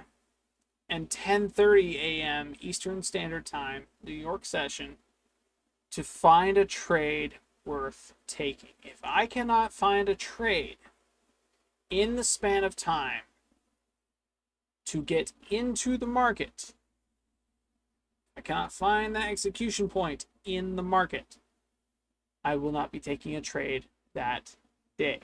I will be waiting till tomorrow or the next day. And just so we're on the same page, I am learning. Okay? I am learning. And I'm not ashamed to admit it. I am learning. As a result, I'm going to take my time with it. because that is the best way I learn. I will not rush this. It will go according to how I choose, slowly. I have time to.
He has it honed in a little bit more than what I was explaining before.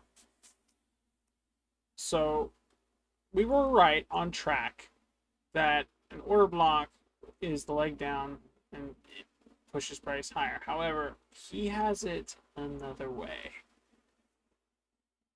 I'm going to try my best to re-explain this, reiterate this for my sake and for your sake. This is me digesting and regurgitating said information, so I know what I'm talking about when I'm asked about it next. I said this right here was our order block. That this right here was them taking the orders resting up here to push price further down, which they did, causing a liquidity sweep, boom, to push price higher, right? He just gave some important information that I think should be told.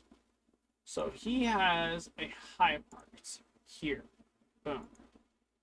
He also has a low marked. I'm going to take this line instead and move it down here. Boom. Right? The order block encompasses. Boom. Boom. Yes, he did. He encompassed this. He essentially said everything from here to here.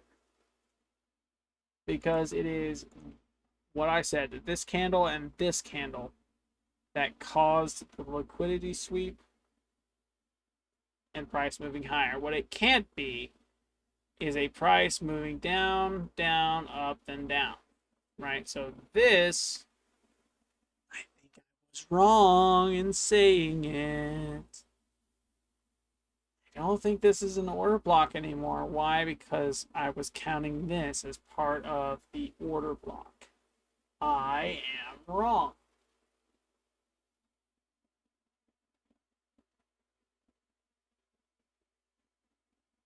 I am wrong.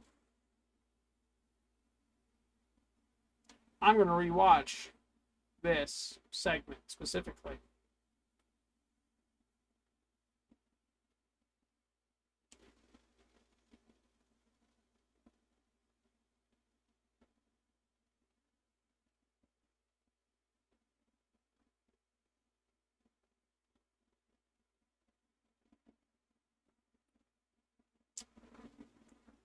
So, so, ooh,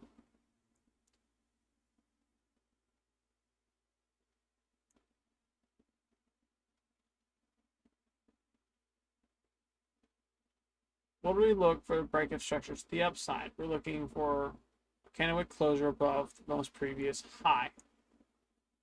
Boom. We have breakup structure. Here's the most recent high. On this candle right here, we had a breakup structure on this candle here. So we mark out that high first. Boom. This one here. We have a breakup structure there. And we had our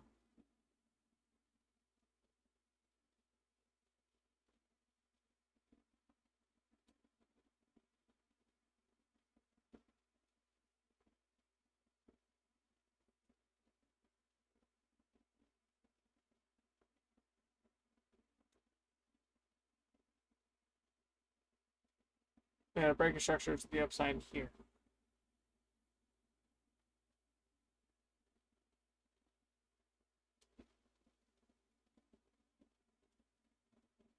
He marked highs on an uptrend. Liquidity sweeps are sign of reversal going down, right? We're looking for liquidity sweep across the bottom, which would be down, up, lowest point, boom. We're looking for the lows of price action.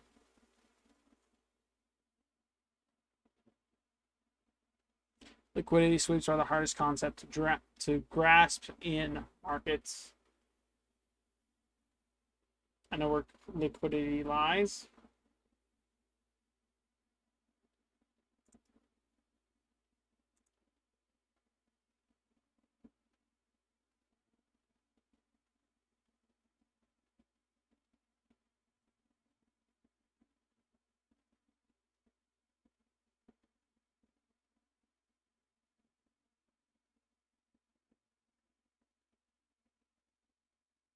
So liquidity sweep is when the most recent low is taken out by another low, resulting in a much sooner break of structure to the upside.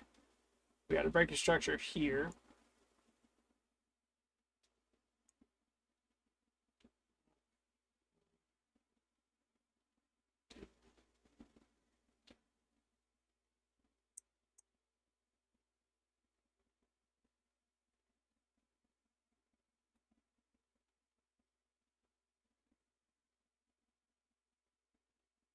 Am I right, chat? Am I right, comment section, in saying our liquidity sweep happened back here? We have a low between these two, starting with this candle right here, and it was swept by this down candle here.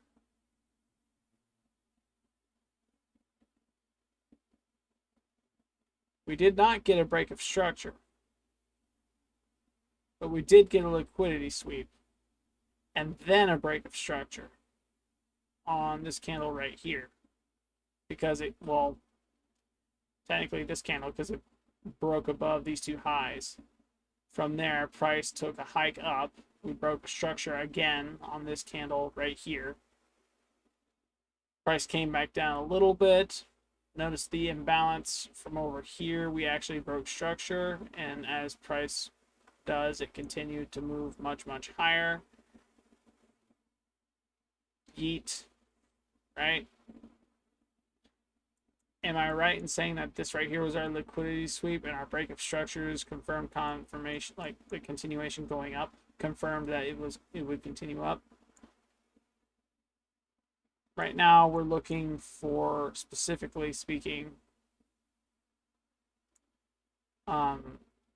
the order block being legitimate. How do we spot an order block? Right before a liquidity sweep. So if this is a legitimate liquidity sweep, we're looking for on the reversal, because we're looking for the leg.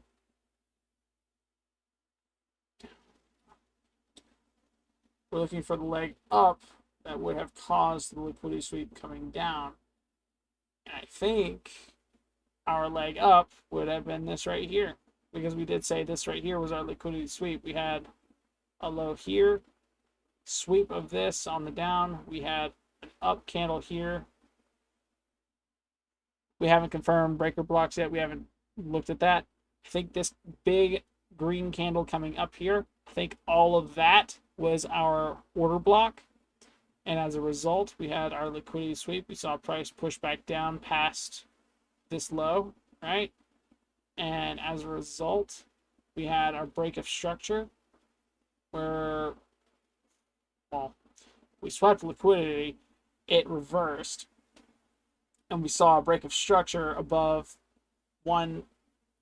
this high here, our most recent high, and then we saw another break of structure way up here, past this.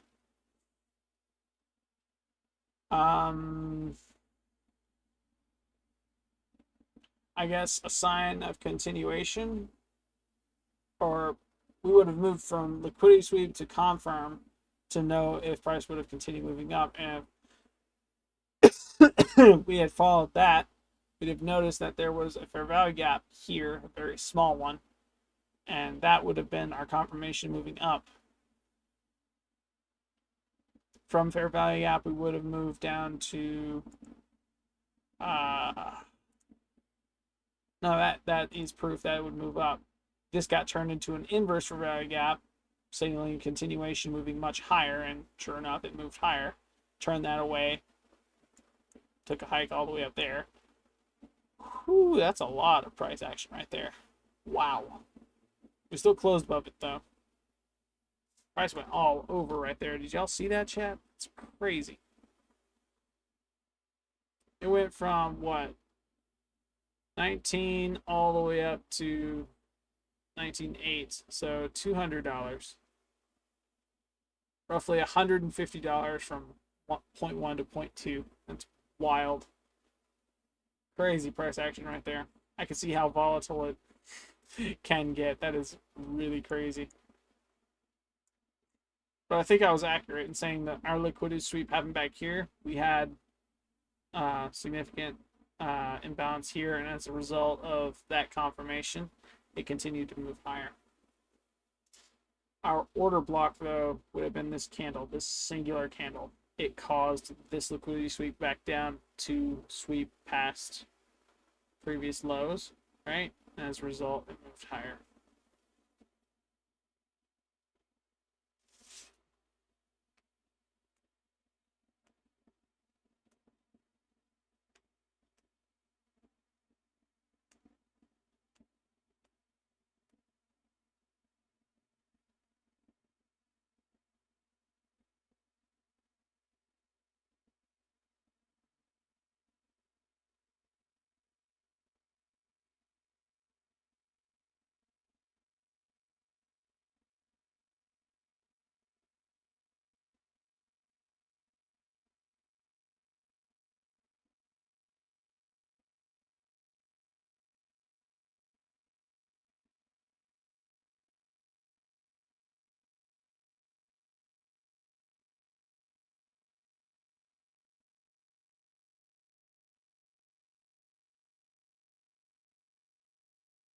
I am accurate in saying that I think right alongside liquidity sweeps, in the same video, I want to hunt down order blocks.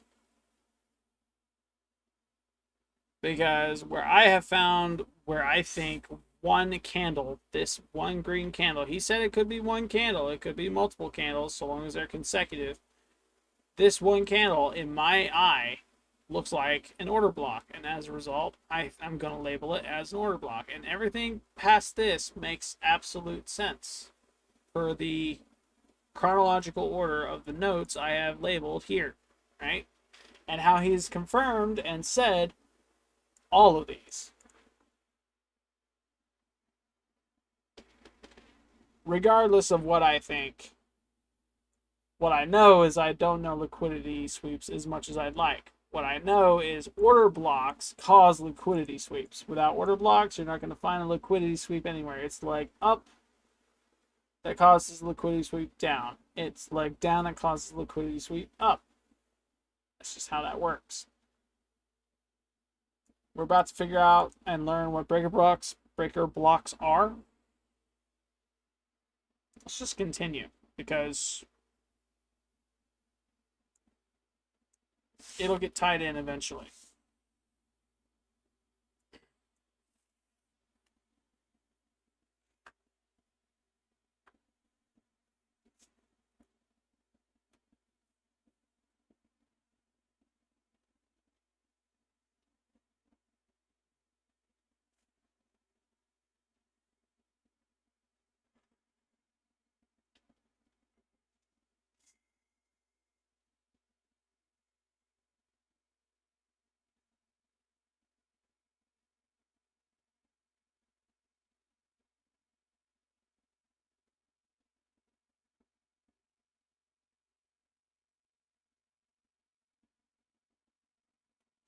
So in an uptrend, specifically, he spots an order block that signifies that the price would continue moving down, right? There was a liquidity sweep to the downside. They also got a break of structure back down to the downside off of, or back to the downside through an up candle that made a lower high.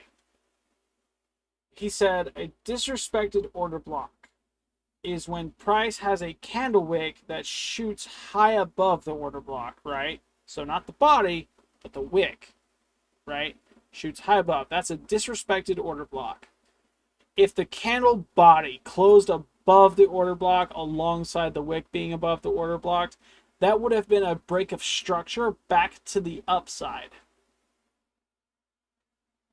The same context can be said for if it were flipped. If it were a downside and we're looking for a valid order block, it cannot be closed below and the wick cannot be lower than the order block's high.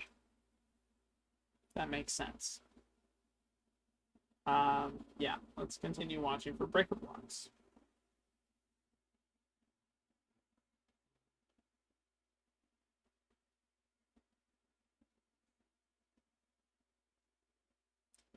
The only exception to an order block having a wick above where it ended, like it's high, right? It's wick up, it's price range.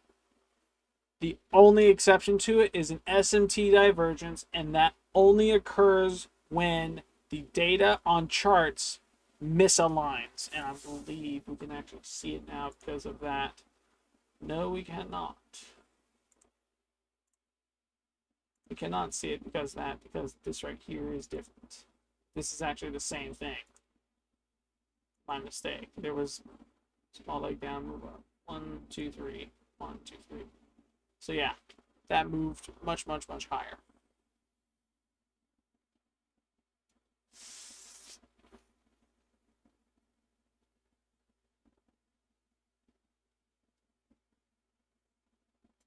If the order block is valid and the wicks on both charts are not above the order block, confirmed, we're taking a trade off the order block.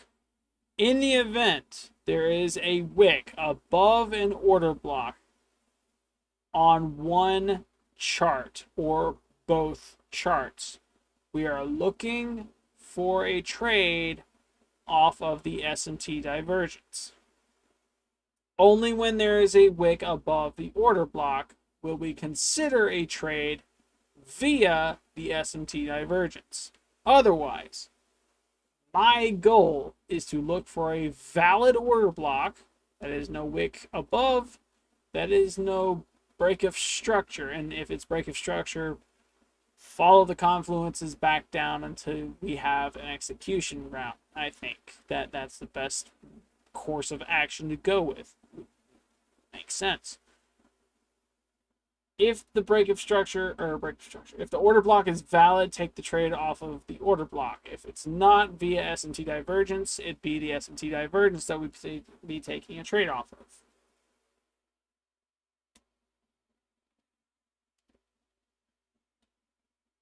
He has explained in the video that later he will explain how to take trade off of SMT divergence. We will get to that in a moment.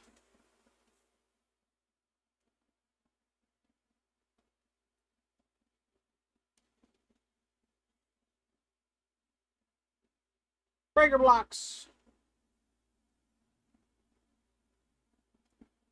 Breaker blocks are very different. They are slightly different from order blocks.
A bearish breaker block, which means we're about to have a liquidity sweep and a break of structure to the downside, right, in an uptrend. A breaker block is the move down before the order block. Makes sense? Makes sense to me. Kinda. I'm learning.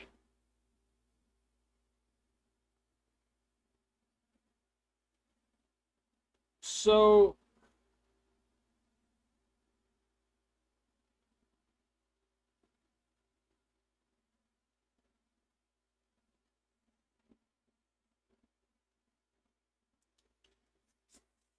if that's the case,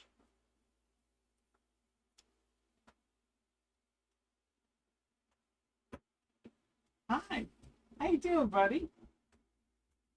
I heard the pitter patter. I didn't know if it was him or not. So my understanding is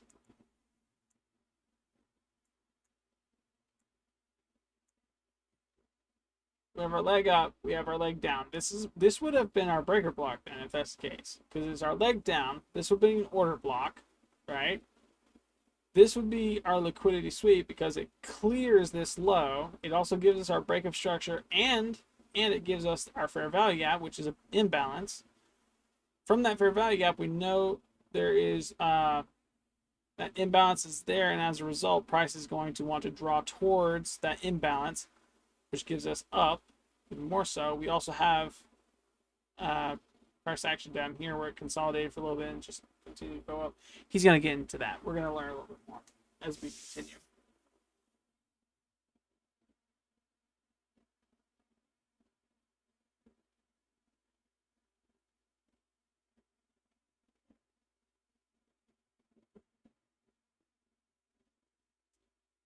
He explains it as though it's a failed retrace. A breaker block is a failed retrace according to him, which makes sense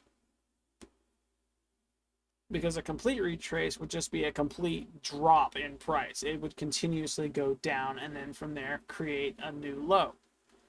But because it didn't create a low enough low, it's a failed retrace. And so it looks something like this, where the lowest point between these two, even though we're in an uptrend, is on the green candle instead of the red candle. Unlike typically it's like this right here, up down. You have that's on a high. Sorry, it'd be down up, and this would be, I guess, another confirmation. Could I treat that as a confirmation? I'm not entirely sure, because the entire time I've been looking at this, I've been looking at down up, down up, down up for my lows, right? The lowest point has always been on the green candles, which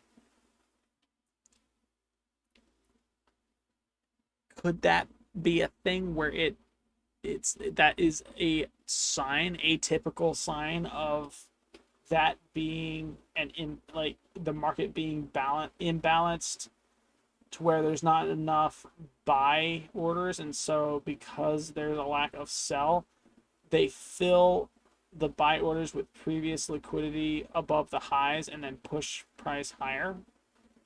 Or I'm sorry, invert that. They fill the sell orders with buy orders, pushing price lower. And the imbalance of pushing price lower creates the fair value gap, and so price moves higher. Is that correct? Is that statement correct? Comment section. Is that correct? I'm learning this. Let's continue hearing him on breaker blocks.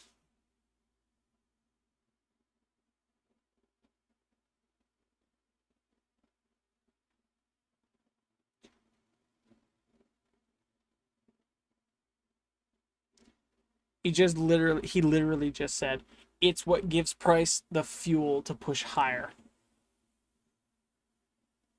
Did I nail that? With the exception of that last little bit of the whole, can I use price being pushed down on the green candles? Ignore that bit. He just said this right here gave price to push higher, but only after the order block and a guaranteed break of structure occurred here. Because we did get a break of structure on this candle here. We went from an uptrend, higher high, higher low, to a downtrend, a lower low, lower high, right? And from this move down and imbalance of fair value gap, we saw price go higher.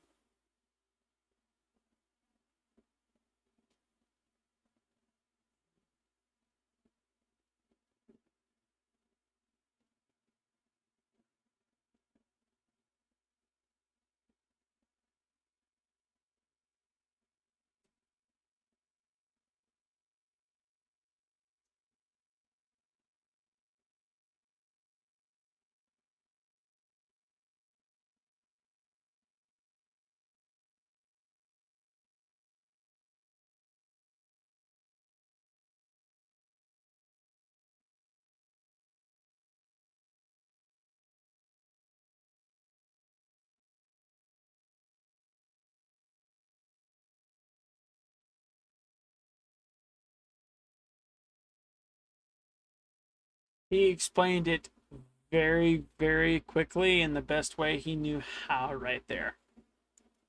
I'm going to rewind that and repeat it, and we're going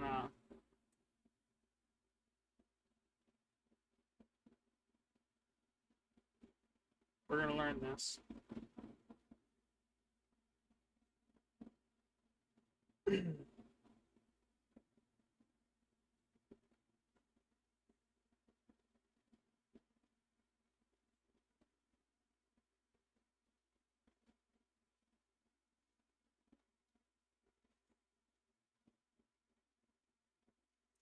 Breaker blocks are not what causes price to move down. It's an imbalance. It's like fair value gaps, except it's its own little thing. Fair value gaps are imbalances with the absence of orders being filled. Breaker blocks are where there is not enough orders to fill price action, to fuel price action. And so there is a lack of sell orders.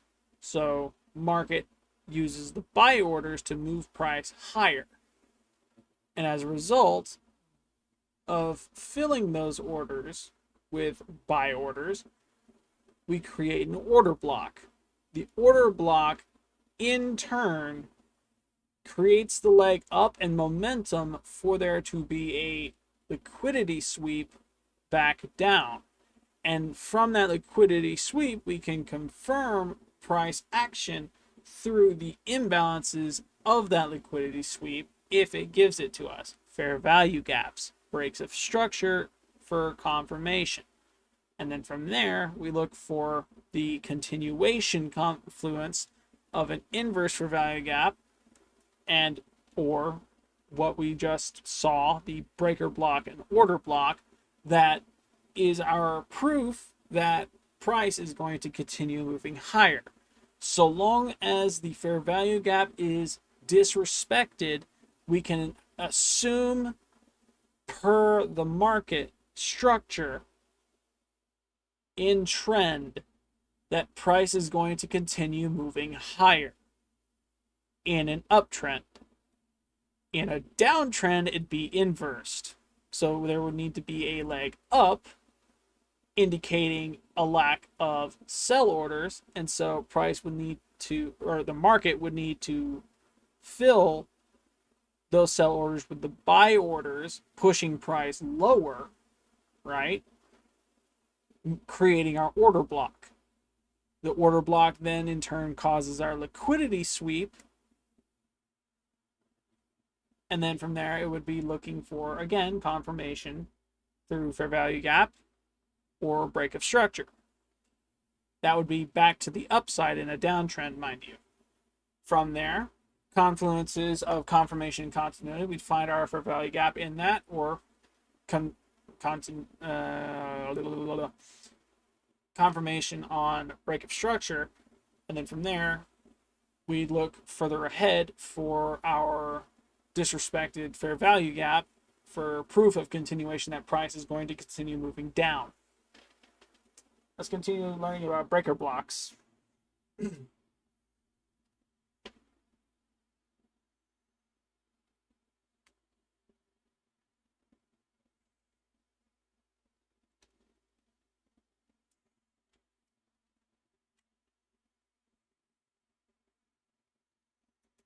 I am learning this. I know I've said it 100 times. I'm going to say it 100 times more. Because guess what? It's my video and you can't say nothing about it.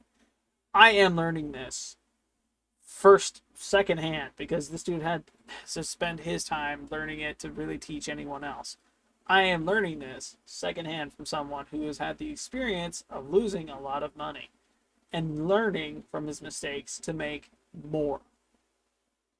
As a result, I find him to be the best teacher at the moment.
Reason breaker blocks can be used for continuation confluence is because price can miss the order block completely, but still fill the breaker block. And as a result of filling that breaker block, the price will continue to move down from filling it.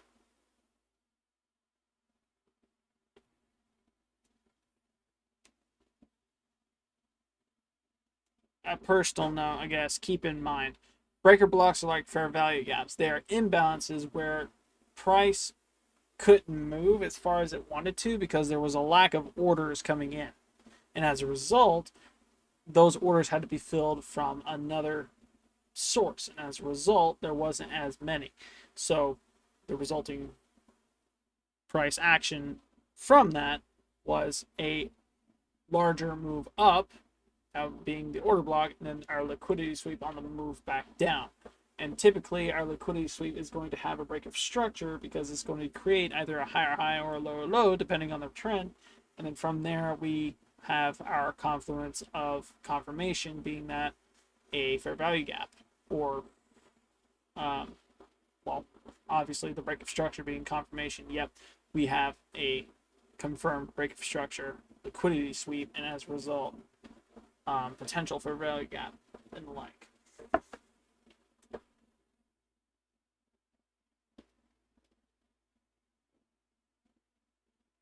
All of this will be included in my next video on this channel, so stay tuned for that. If you like this kind of content, there's a thumbs up button for a reason. If you want to see more, subscribe to know when I upload.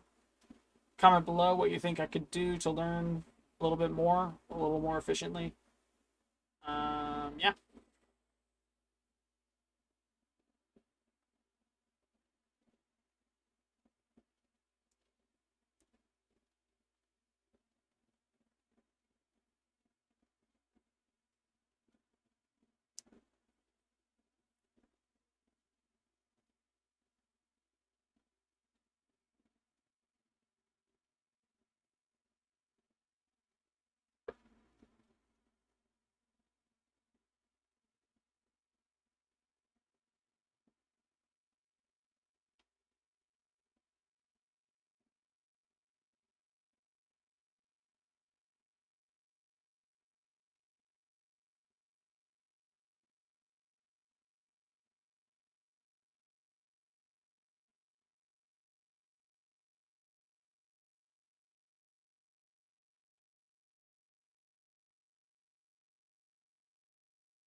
Order blocks and breaker blocks are both listed as continuation confluences for a reason. They are continuation confluences, and I'm going to break this all down into another separate video. Me learning breaker blocks, order blocks in the same video, using them not to take a trade off of, but using them to see what the market's doing. And I'm going to rewind time on every single chart and identify as many order blocks and breaker blocks as I possibly can. So stay tuned for that.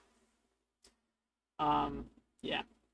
Next up is equilibrium. He's teaching us about equilibrium and how to use it. It is a tool to learn. It's a retrace tool, actually, to know when market is more likely going to retrace.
Thought someone's actually staying behind. Freaked me out for a second. But he's talking about equilibrium now. Equilibrium is the 50% mark from the most recent high or low to the most recent high or low. Low or high. I should flip those two. The most recent high or low to the most recent low or high. Dependent on trend, right? So it's a retracement tool. It's meant to measure when price moves within a certain range, where in that range it'll fall back down, right? If it moves within the, not the 50%, but there's a percentage for it you'll get to here in a second.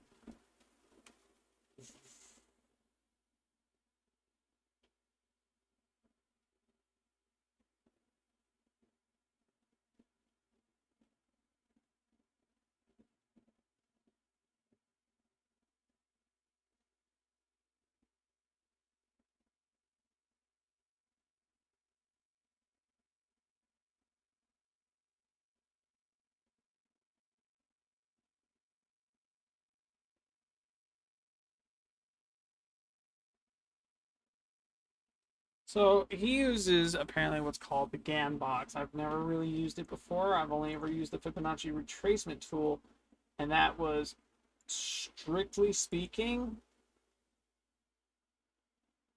like from back in his boot camp. So with this out, I believe I'm going to be finicking with settings.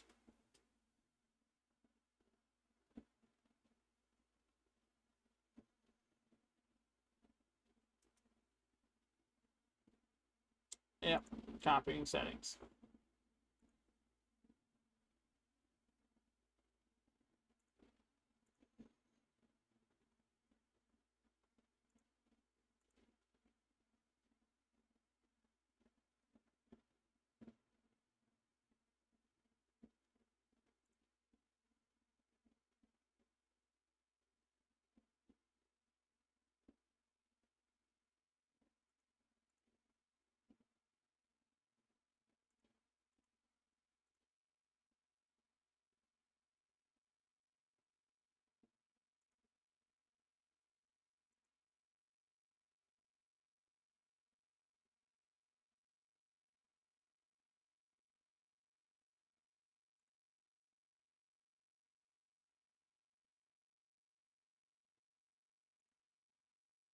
This is what he uses.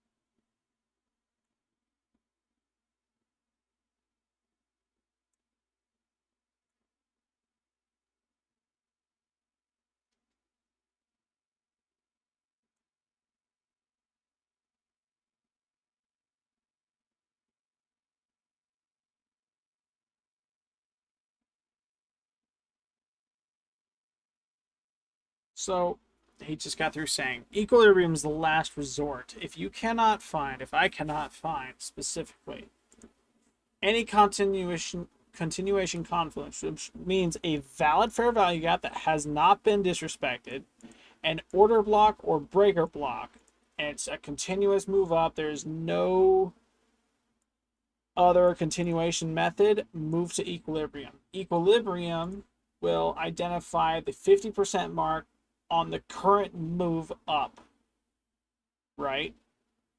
For the retracement on uptrends down. So, yeah, we're looking for the retracement back down to the 50% mark in a single move. When price moves back down, we can pretty much assume that is where retracement is going to end, and it'll continue moving up from there. It will need to cross and close, if I'm not mistaken, below this 50% mark in order for price action to be seen moving higher, because we're waiting on that retrace back down. It'll show, so keep doing that thinking that's the correct one. It's not. I have two keyboards and one's connected to the screen while the other one is not. Ugh. So it's also a tool to measure where price is going to be at a discount. So when it crosses below, we can actually purchase price down here, right? For a cheaper cost, because the whole point of making money in the market is buying low and selling high. This will actually help us see where market is going to cross. We can purchase low here, and because we know without any other confluence aside from a liquidity sweep potentially and some other stuff back here, that without a breaker block, order block, or fair value gap that is valid within this, we can go ahead and assume that when price comes down here, it's at discount. We can just buy here, sell up high. And again, this is primarily used as a last resort in the event we find ourselves in a move that does not have any form of retrace that involves breaker block, order block, or a valid fair value gap. And a valid fair value gap is any fair value gap, kind of like this one here, or let's say this one here, where the wick closes inside or below, right? That is a valid one that we can use to our advantage. We know price is going to come back down. That's a fair value gap. Woo, we're waiting for price to come back down so we can purchase low and watch it shoot much higher, because our hope just is buying low and selling high. When we are using this, it is as a last resort because we cannot find order blocks, breaker blocks. The only things we have to work off are fair value gaps, and even if there are no fair value gaps, kind of like what we were seeing with over here. Sorry, not wrong chart. This one right here is what we're after. Oh I got stuff in my eye. Kind of like with what we were seeing here on this leg down. This would have been a valid time to go ahead and use an equilibrium because we're not seeing any breaker block, order block, what have you through this, and there are no fair value gaps. So our equilibrium would have been prime time use right here because it would have allowed us to measure from the highest point down to our lowest point. And at that point in time, we could actually find where price was going to move up into premium or discount. And in low, when it comes to downtrends, we want to find it in the premium so we can go ahead and sell there and get the most of our money back out of that selling. In our uptrend, we're looking for long positions, so as a result, we are going to be looking for buying positions, price to come back down into discount through the use of this without any form of fair value gap. Price come down, purchase low, sell high. This is as a last resort. And that's the GAN box that we are using, not the Fibonacci retracement tool, which I honestly thought he was going to say the first time I saw that video. Not gonna lie. Let's continue learning about equilibrium.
So equilibrium is a continuation confluence. It's meant to be used on the most recent low and the most recent high. It's within the movement that you use equilibrium. You can't just use it on any random low or random high. So, for instance, if I wanted to use this without any context from here all the way up to here, this would not work. Why? Because this is completely random and this is completely random. Yes, sure, this is the highest high, but this doesn't make any sense because it's not the most recent low. Our most recent low is right here. How do you identify a low? Find the most recent down up pattern. Down up. Red means down, green means up. Find the lowest point. There's your most recent low. That's how you use equilibrium. And it's within that move, within that low to the most recent high, that you can establish an equilibrium. A price range where it can move within. And what's price, according to what I just relearned through this, once this candle or a wick passes below this 50% mark, it is now in discount, which means we are primed to purchase low and wait for it to shoot higher. And this is only when we are lacking the fair value gap. And you can honestly, I think it's valid to say that you could probably use this even with fair value gaps visible. Like you can see them on the, like I could see one right here. I could see one. No, that's not one. It's not existent. If there is one right there, it's on like the 5 minute, and it is very tiny to the eye. I don't know why that box is there. Very, very, very tiny. As I was demonstrating order block there. That's what that was for. But I could see one right here that price is trying to move back down to. If price closes or the wick goes below this, which it already has, price will have been at a discount price, and at that point we can enter as a buyer and then watch price soar higher, because we know after this is filled, price is going to want to continue higher through the continuation of the inverse fair value gap that it creates from this. So let's continue learning, shall we?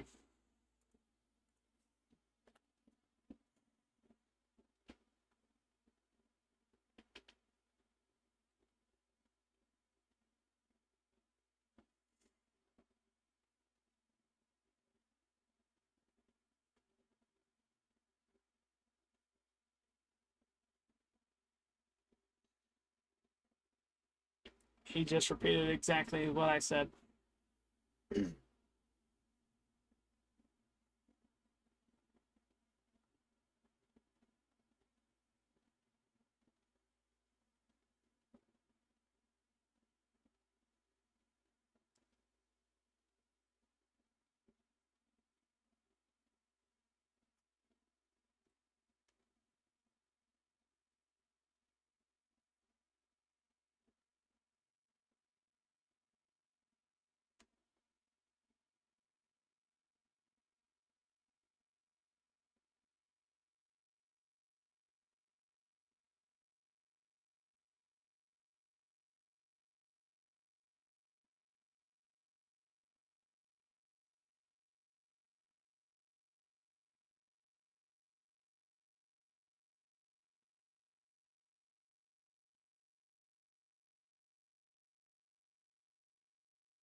So the last confluence he's going over is the S&T divergence, and after that he's throwing it all together.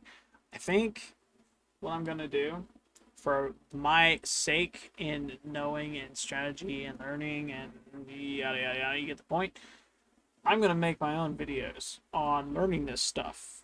Like ground zero, I'm going to go until I find valid ones. I might even live stream it. I'm not entirely sure, but at the same time I'm kind of not wanting to.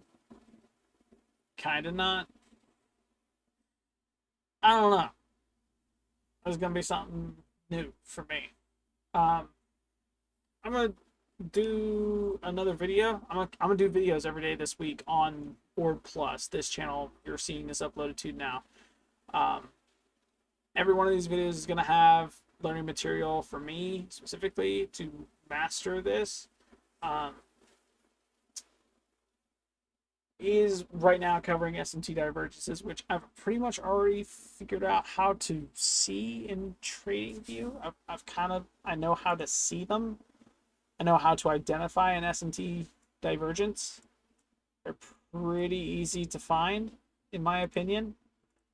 I don't think I need to see that segment again because I mean, to see a wick shoot way up here on this chart and not to see one shoot way up here on this chart, I mean, that kind of makes sense. Always check before assuming that what you have currently on one chart is valid or not.